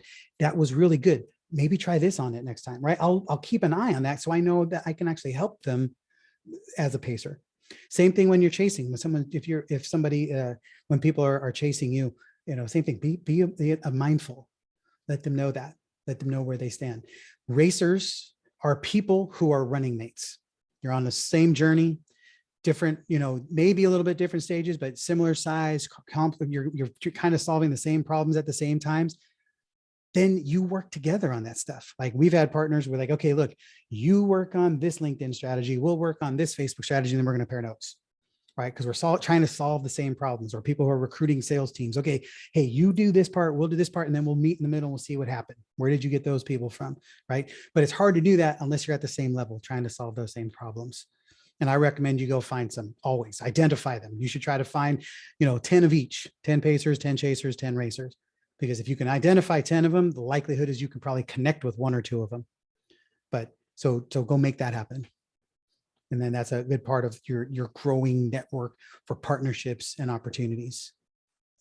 Yeah, because often, if you ever are part of a summit or you want to host a giveaway, you can reach to someone who has a much bigger list than you, who has more, exposure to you. Again, as long as you're really clear on the outcome, who you are, and then same, who are some smaller people that you can bring up with you and share your experience with, and then who are your colleagues that you're racing alongside each other. So hopefully that helps. I like that analogy. I think it's helpful even from a partner perspective. Yeah, we go into a deep training around that in other trainings that we do, but hopefully that's helpful for you. But in terms of ABCing your list, right? The C's on your list are basically the people who are on your list who never do anything. They just watch. And so you see them around, but they haven't done anything. I still want to communicate with those people because you can't count them out. Typically, it means we haven't said the thing to them that they care about. Right. So if you look at it from that perspective, then you can always change that impact. So anything you're doing, try to get A's and put your 80-20 time. Think about this. Don't spend the equal amount of time getting A people to do something as you do getting C people to do something. Put 80% of your intention around getting the A players to go, because you can get 1 or 2 A players who can send out some emails, interview you, share some space with you, and they can outperform probably all the B's and C's in terms of sending people to your registration or to your opportunity. So give them the credit and the relationship that it's worth, and spend some time on your B's, and keep enticing and keep inviting the C's, because you can get a few C's who typically, maybe they haven't done anything, but they're willing to do more for you. They're willing to invest more time, effort, and energy because maybe they're trying to win your favor. They're trying to, they haven't done a lot of this, but they're willing to help. And maybe these kind of, a lot of times your C's can only bring one click, but that one click often buys, because a lot of times, if the person who spends the most amount of time getting that person there brings a real person versus somebody who just emails their list generically. Right? So don't ever discount that stuff. We always have A's, B's, and C's involved in every promotion that we do, because they fill the rooms, they bring people in, they come in at different levels of credibility and commitment, and they're constantly growing. So you have to be intentional about thinking that through. Don't be careful to make this a science project. Don't turn this into your 5th grade science project. Just be aware of reaching out. And all of this is about you sharing your message, being crystal clear and compelling so that they understand why they should let you into their world in the first place. Here's what I'm doing. Here's what I'm doing for. Can you help? Who do you know who can help? And the more specific could you know anybody who can help is one thing. Hey, can you help me with this? Here's what I'm doing, and here's what I would love from you. And can you help me is kind of generic, right? I have a video that I send out. We've created video when we send them out. We have in the partnership realm, we talk about help out partners, all in partners, and one post partners. So when we reach out, we say, here's what a help out partner looks like, right? All in partners, someone's going to email, social, interview, do all this stuff. They're all in for the event, for the help, for the port. A help out partner is somebody who maybe they can just send a couple of emails. And a one post partner is somebody who literally has no room in their marketing calendar, but they're happy to make a post and promote your event. If you give them something specific to do, they can go, yeah, I can't do that, but I can do that. Versus, can you help me? They don't know what help you looks like. You got to tell them what help you looks like. Ask them, and then be willing to say, hey, in return, I'm happy to promote to you. We have people right now that are promoting our next event, or this boot camp, this workshop on October 1st. And in return, in November and December, we're going to promote for them. Right? We have a lot of trade-offs and partnerships like that, but it's people who are true partners who really understand what we do and why their people need what we have. It's not just you have a list, I have a list, let's swap. That is not partnership. That's transactional living. It works. It helps have some of them. That's not how you win. Okay. So make sure you reach out. Shani's reaching out for you. You guys, if you have any questions, text her. We're getting ready to wrap this up in about another 20 minutes here. But we want to make sure we talk also about some technology, and then we're going to wrap this up as we get past that.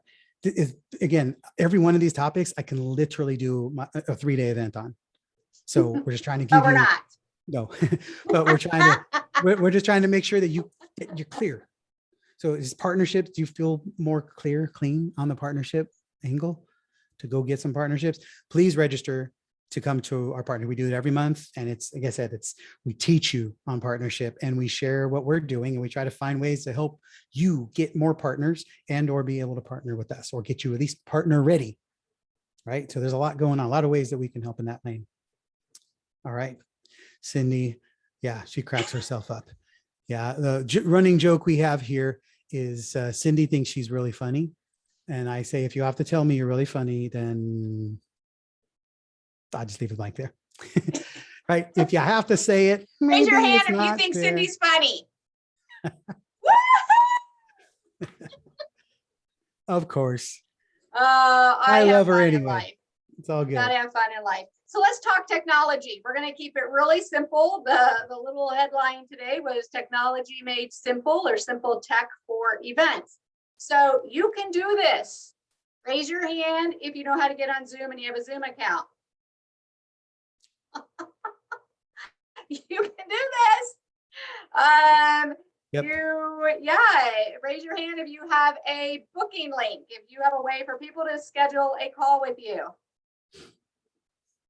Raise your hand if you have a way for people to pay you. I have lots of ways for people to pay me. We have lots of ways. Yeah, right. Lots of ways. you can have an event. It's real, like those would be the three basic things you can add on to it. We love our dashboards. I think they're fun. I think they're pretty. I think everything should be fun and pretty. Let me find our dashboard. Yeah, so again, it gives the impression of increase. It gives the impression of order. It gives the impression of expertise. And people have one place to go, right? People are distracted. Make it simple for people. So go to your training room, you know, your workbook, your questions and the exercises we did, your checklist. Look at our beautiful Shani here. Book your call with beautiful Shani. We have a workshop coming up. For those of you that are VIP and you enrolled that way for today, you are already registered for this. And this is our compelling and converting offer workshop. It's a 4-hour workshop. We have a lot of fun doing it. We go more into what we've been talking about today, because we again believe the offer is a critical piece. And if you are not part of our Facebook group, please join our Facebook group. So here's something else that happens with this, and this is one of the really. I'm going to share that. You can say with the same thing here. I'm just saying, as it's from an overall strategy perspective, guys, one of the most important things about pulling all this together is the fact that, like we said, you're building a business in a box. We're helping you retool how you put your business out there. As you structure your resources for your event, you are literally creating everything from opt-ins to programs.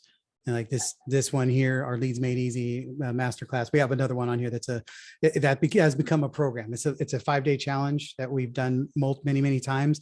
It is now something that people can buy, right? And it's all self-contained in this here as a program, right? We have another one called Infusion Training, which is a sales training program that we have sold, or we did for training. A lot of times we created a dashboard as the resource, and then it would just work so well and so fluid and so clear.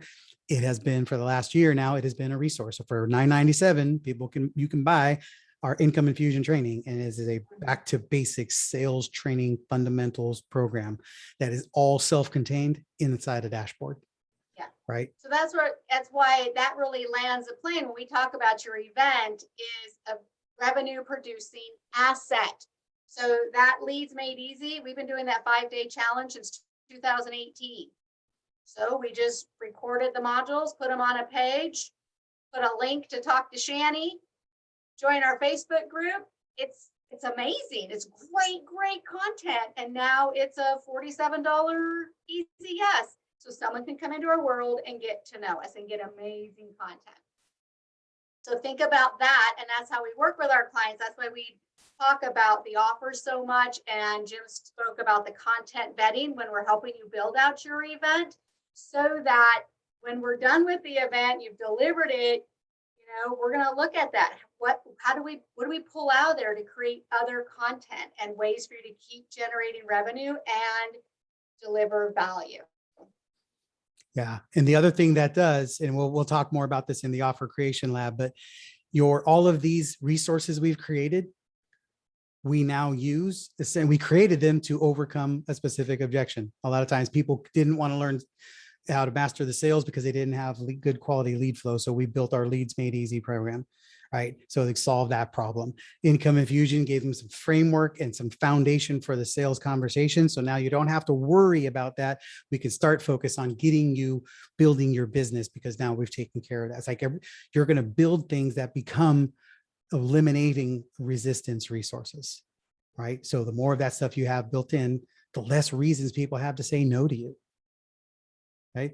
Lisa, what do you got? You're muted. Hang on. Okay, can you hear me? No, Yes. I just, when Cindy was talking about the 3 tools that you need, Zoom, Calendar, and PayPal, would you also say that for you that you use a CRM? And if so, what? To help keep all of the data together? The short answer is, I want to be careful here. Yeah, You need something so you're not operating on a Google spreadsheet to try to track all your leads. For the most part, unless you've got, until you got a list of 2,500 or more, if you're dealing in the hundreds of people on your list, just get a simple basic MailChimp or Constant Contact, something that you have a machine that can communicate to your list as a group and with some predictability. Outside of that, do not worry about anything and don't listen to anyone who tells you you need more than that. Not until you are ready for it. So you're saying an Excel spreadsheet is what? I'm saying don't use an Excel spreadsheet. Get yourself I would say recommend if Constant Contact or MailChimp. Just go one of those two. Super simple, low price, easily effective, and then they can manage at least your engagement, your lead flow. It's not a full robust CRM. But it's everything you need for the moment. Mm-hmm. But is there a CRM that you use? We use a lot. we use Infusion. We use Infusionsoft right now, and we pay someone full time. I wouldn't even know what to do, how she's doing everything in there. Yeah, like she has the keys of the kingdom. So essentially, between Infusionsoft and the experts, that team that we pay to run it, we pay almost $100,000 a year for Infusionsoft, right? So again, don't worry about anything bigger than what is necessary to be able to communicate with your people. And then as you have the whole focus here, guys, we want you guys earning revenue. We want you making money so that you can then invest in systems, team structure, and all of that. And this is the fastest way to be able to get that done that we know. So. All right. Thank you. Yeah. Mark. Unmute yourself, Mark. Sorry, can you hear me? Yes. Yes. So there's a CRM called HubSpot. It's free, and you can get set up.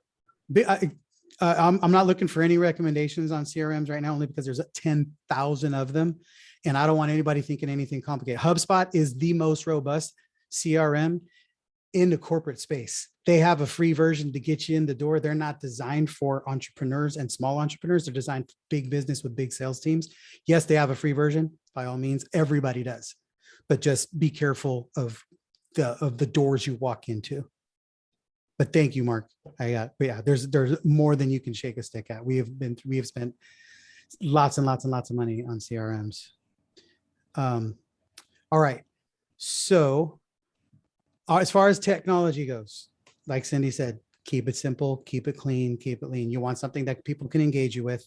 You want something that people can connect with you and communicate. You want a way for people to be able to register to talk to you, to move a conversation forward. You want a way for people to be able to take payments from you. Ideally, I highly recommend something other than PayPal, if at all possible.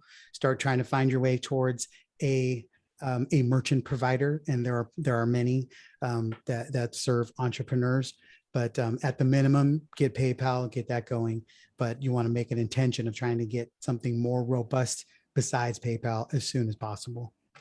Okay. Yeah, and if I can just add to that, and I'm sure Jim said it earlier, right? There's three things when you're hosting an event, both in person or virtually, your live event. You want the audience to be able to engage the speakers, right?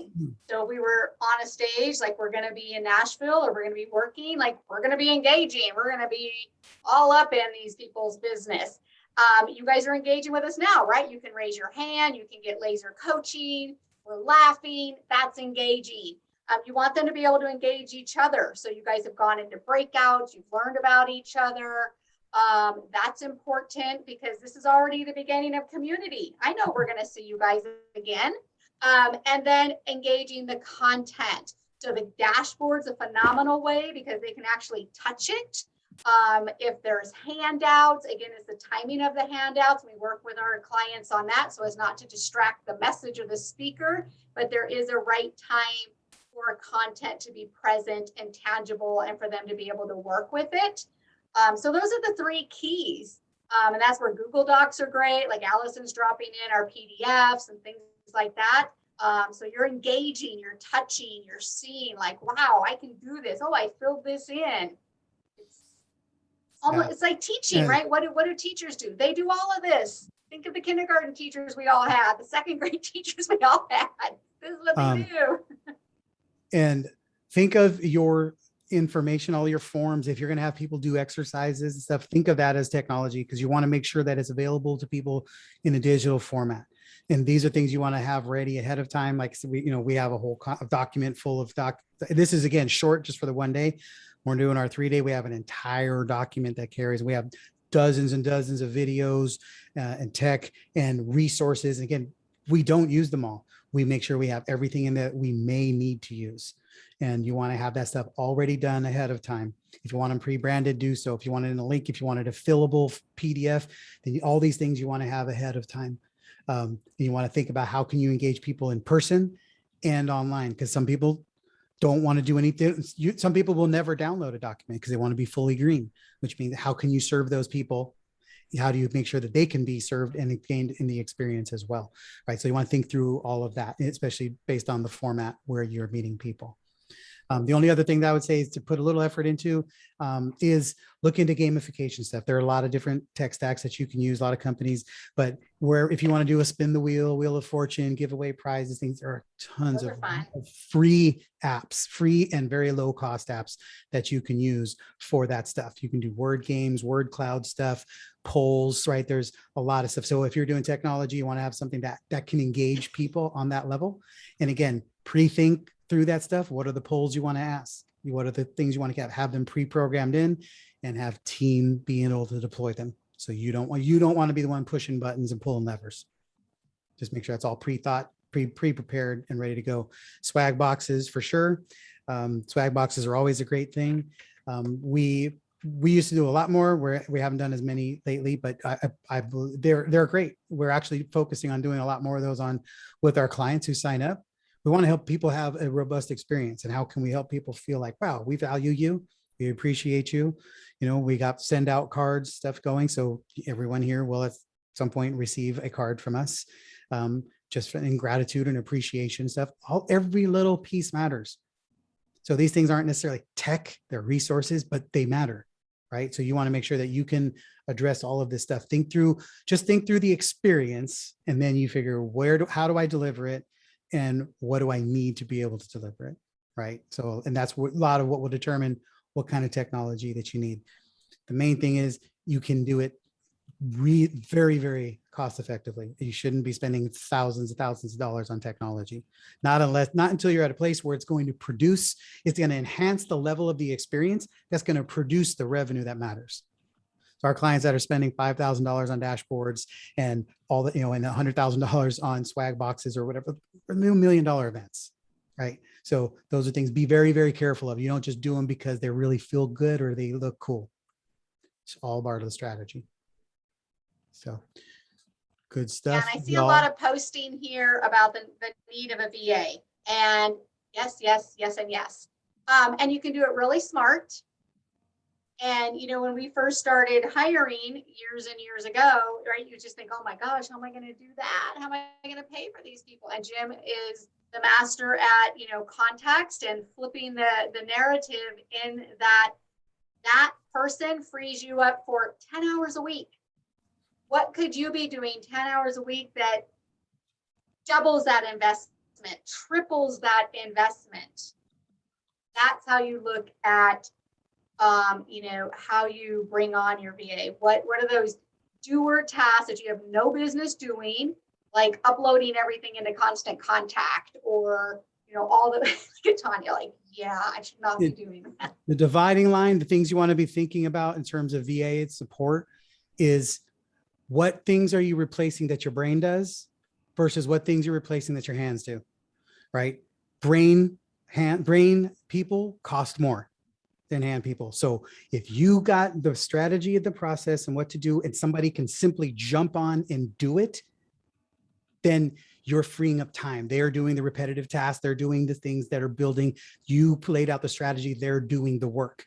If you don't know how to do it, then you need a brain person, which means you're going to need someone who's going to cost you a little bit more, right? You're going to have to invest in that expertise and that talent, right? So you just want to make sure that what you're delivering, start out looking for hands people, because you're already doing a lot of things that are requiring your hands and your brains.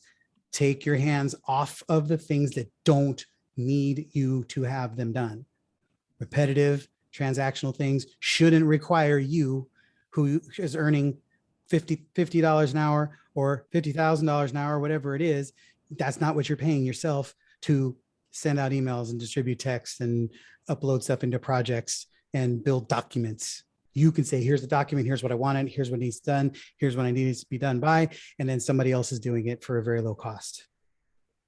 Whether it's on Fiverr or getting a overseas VA, et cetera. There's a lot of ways to make that go, but you don't need experts to build everything for you. Okay, so be careful on all of that. We have spent a lot of money hiring people to do things that wasn't quite right the right time and the right thing for them to do. So is there any last pressing questions? Or does that, I mean, we fire hosed you a little bit. We try not to give you too much of any one thing because we're just trying to avoid that, but giving you a perspective, a full robust picture of what it takes to be able to deliver a six-figure event for yourself to change lives for the people that you serve, right? Because it matters, because what you do matters and you deserve to be paid well for it, right? You feel more confident. Yes. You feel more clear. You feel like it's something you can do. Does it feel like something that you deserve, right? Do your audience, does your clients deserve this, right? Yes. Let's make this happen. What this comes down to is you got to be willing to take a shot. You just got to say, I can do this. Let me put my hat in the ring. I'm going to make this happen. I'm going to take my shot and see where it lands. All right. So I am going to share one quick story here, one video, and then we're going to wrap up in a minute after that. All right. Hang tight. Boom, boom, boom.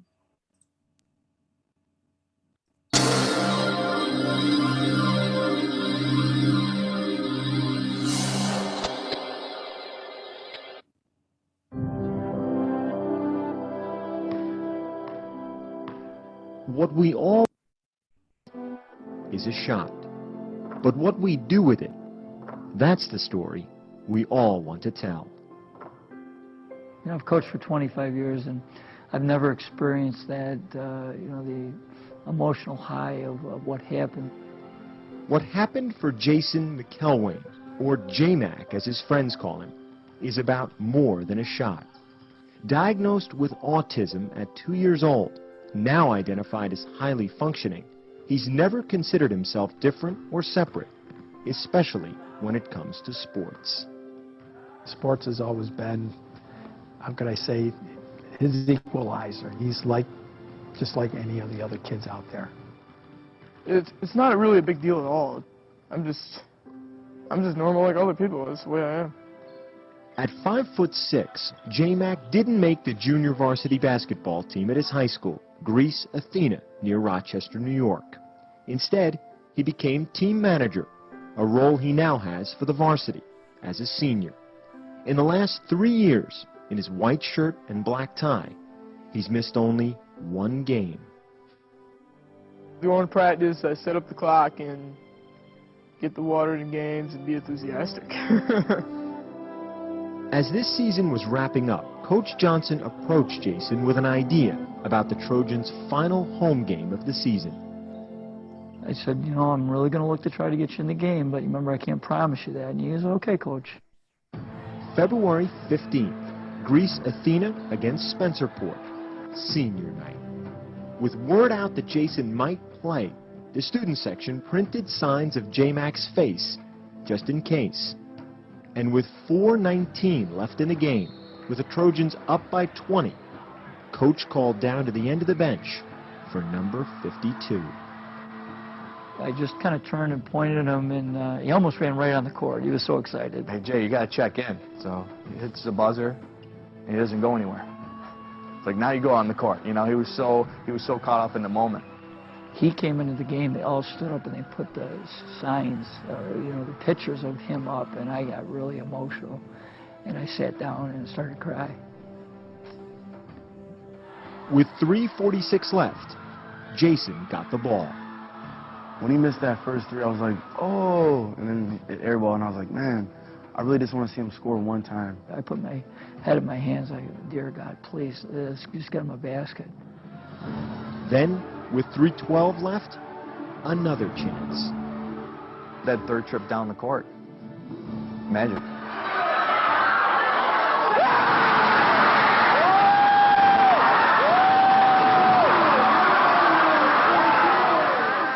As soon as I started hitting my first shot, I just kept shooting, and I was just hot as a pistol. Shot after shot after shot kept going in. The basket was like this big, huge bucket, and I was shooting like they were free throws. It was just a big, huge bucket that's like huge. And I was like, oh my God, is this really happening? He has more points than me, so he's got bragging rights over me. He was unstoppable for that moment in time. He was unstoppable. He comes down the court right at the end with like 3 seconds left, and he hits this one that's, you know, probably like an NBA three. As soon as the gun ended, they stormed the court, you know. I couldn't, you know, you just couldn't dream anything like that up. It felt like we won a championship. Everyone's just so happy for me.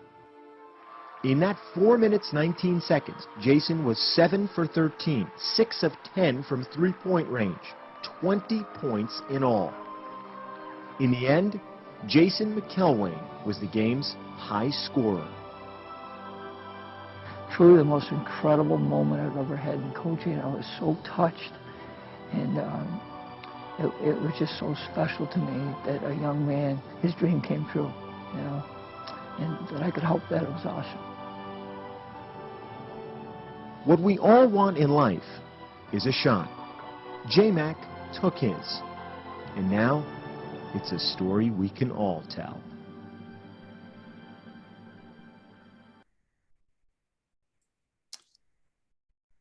I love that story. Seen that video literally over 100 times. I share it all the time. It's the perfect reminder that you can do this. All you need is a shot. Every single one of us can overcome what's in front of us to be able to accomplish our dreams. You just need a shot. When are you going to take yours? We hope that you will include us in the opportunity to be able to present yours to the world. And we want to see you out there on stages in front of people, taking your shot, making a difference in your life, in your income, in the people that you serve, and in the world around you, because it's people like you that make the biggest difference, that are going to change this world for the better. It's not politicians, it's not the corporations, it's on the backs of entrepreneurs that the world is going to change. But it requires you to be at your greatest. It requires you to be doing the things that you know you should be doing and aren't doing, and standing in front of people saying, I've got this and I've got you. And people like us do things like this, and let's go change the world. You got to get out. You got to be visible. You got to be seen, and you got to make a difference. You got to take your shot. So I want to encourage you for that. I would love to just do a real quick round right now of any last thoughts, questions, any comments. What's your takeaway of the day, or any moments, anything you want to share, and then we'll wrap up and let you guys go on about your day. I have a quick question, and then of course, start my takeaway, but the quick question is, I've seen a lot of center where they leave early, we're ending, is that actually intentional? The idea being whatever you send the hours for to end early because that gives it emotional response, or is it something like where you were talking before about the room of show that, things might not go well or whatever, so you get some extra time just for that purpose when structuring your own events? I'll be honest. My thing is, in a virtual space, you need to be a little bit more cognizant of the time, because people have, their family is here, they're at home, you got dinner, you got all these other things. In a physical space, it's really not as much. It's what happens in the moment. It's like people are there. Most people are all in and committed for the experience. So it's not as much. I think some people put a little bit too much emphasis on, I got to get people off on time. And we try to make sure that we're honoring the schedule at the ends of it, but not in the middle. In the middle, you do what's necessary to deliver the experience. Well, my main, it's really two takeaway big tip, but they're related. And the first is that statement, your offer is the evidence of your expertise. That is so true, which means that if you can't make an irresistible offer, go back and get it done because you're not an expert. And the second thing that, which is relevant to me specifically with respect to positioning, how do you substitute, like, let's say if it was a job application, right? Well, do you have any experience? Well, the past is irrelevant. The future and the current and the future is what's relevant. So in terms of addressing that, you address it by the offer, which is related, before the offer is, dialing in on your market till you know your customer and then know how to solve what their pain in the neck is, their, bleeding neck, pain. Then you make that irresistible offer. And that's where, like I said, the evidence, if you don't have a really good offer, and most people don't, we're all in the marketplace, they don't really understand the pain and they don't understand their market. Amen. That was thank you so much. That paid for the. Thank you. As you said, we give a lot of value. That was enough. I'm Jewish, so like Hebrew, Dayenu. That was enough. Dayenu. Awesome. Glad to have you here, Jared. All right, nice. Well, this is great. Thank you so much. I get tremendous guidance, and I just sort of get put in front of something that is exactly the right thing for me, and then I work it out. So I have a vision, I have a plan. Thanks to you, have a much clearer process of implementation. I know my timeline, and I have the clarity of purpose for my who and my why. So this has been just gorgeous. Thank you so much. And my timing will be probably in early 2022, but I guess I'm a chaser. Okay. Okay. All right. Awesome. Thank you. Been a pleasure having you here. Thank you. All right. And make sure you guys, whatever you have going on, question, make sure you book in your time and communicating with Shannon so that if any decisions are made, you get the option and the pricing for taking advantage of the opportunity today. Beverly. Get me on silence here. It's just been an amazing day. I mean, it really has. And it's been a long time since something's kept my attention this long. I'll guarantee you that. Yay! So it really helps me to watch how you performed here so that I can mimic that. So, I'm right on your tail. So, right. And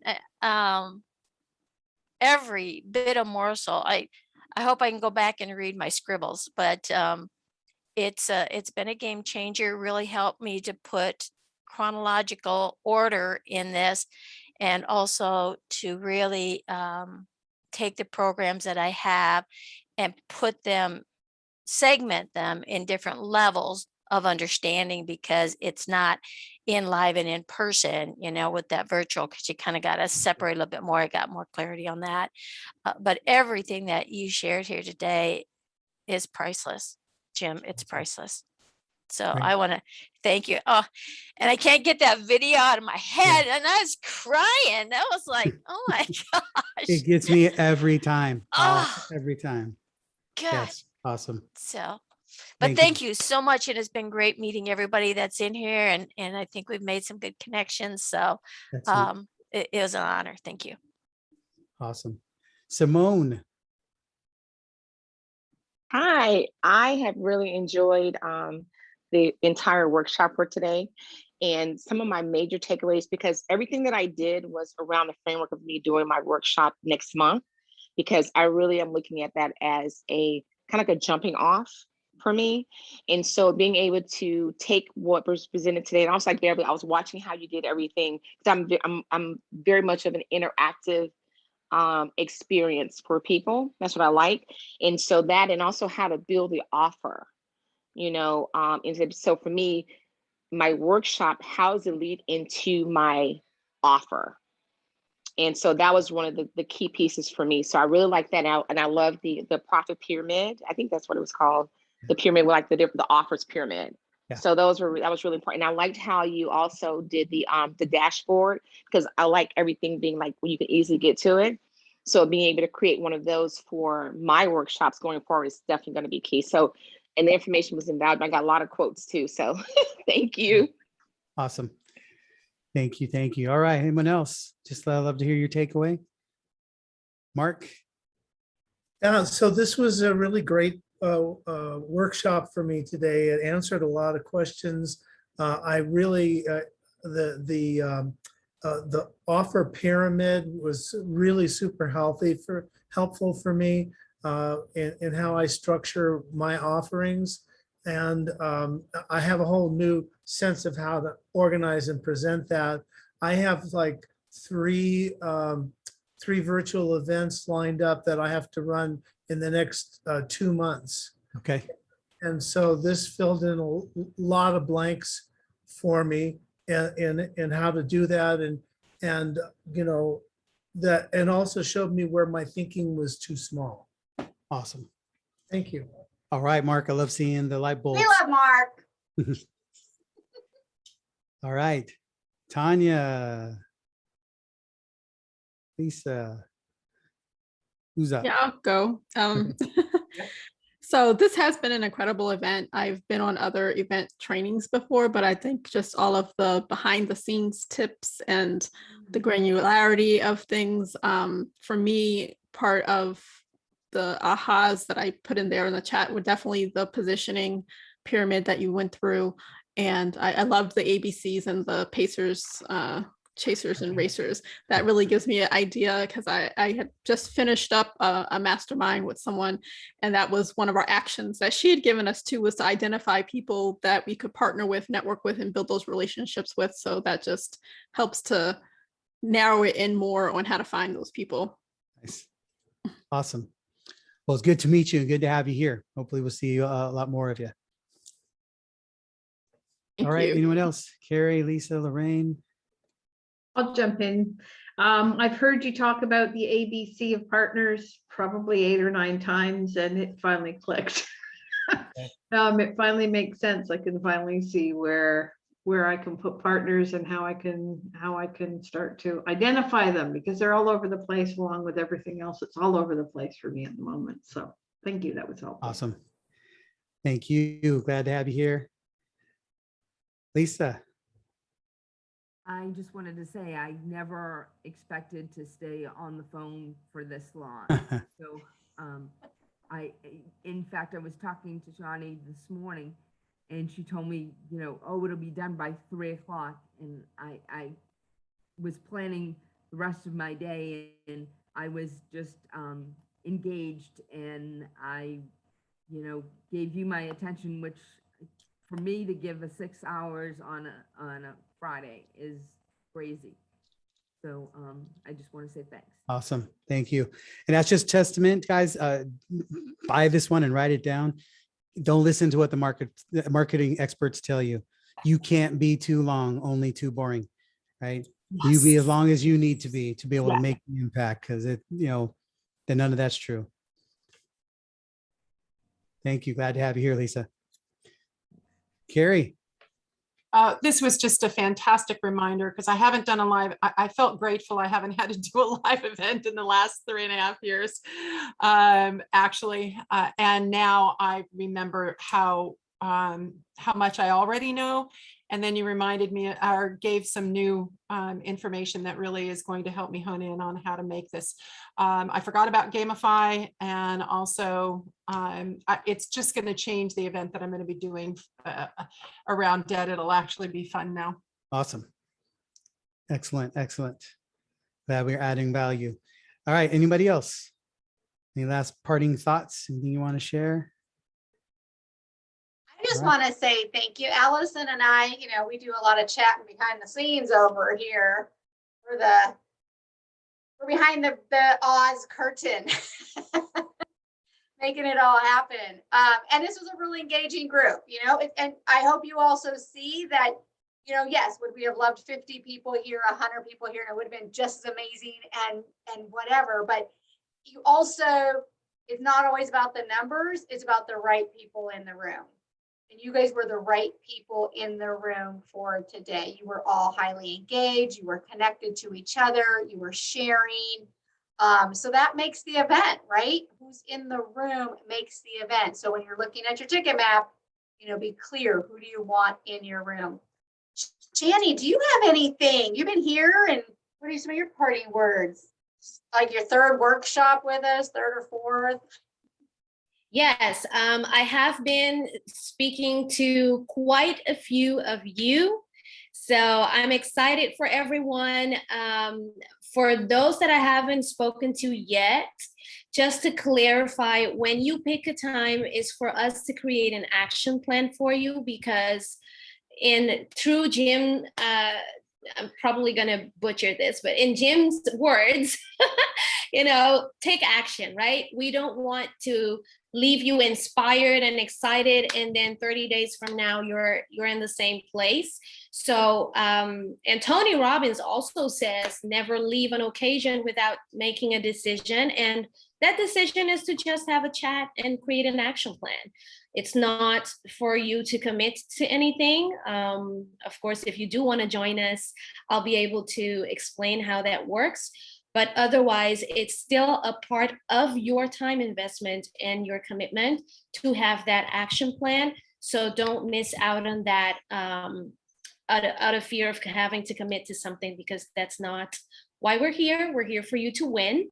So I'm missing a couple of you in my calendar, sent you an SMS, click the link, pick the time, and let's make sure that we make that happen for you. All right. Excellent. Yay, Shani. So book this conversation just so you can get clear on your next steps. We're just here to serve you. We don't expect that this is the last time we're going to see any of you. So we do expect for more growth, more opportunities, more experiences as we move forward. We just want to make sure that you have everything you need. And we really thank you. We take every opportunity to engage you, to support you, and to help you on your path. We take it seriously. We don't take any of this for granted. I hope that shows through in how we showed up in our preparation and what we do for you. We honor the opportunity to be part of your success team. We thank you for trusting us to do so.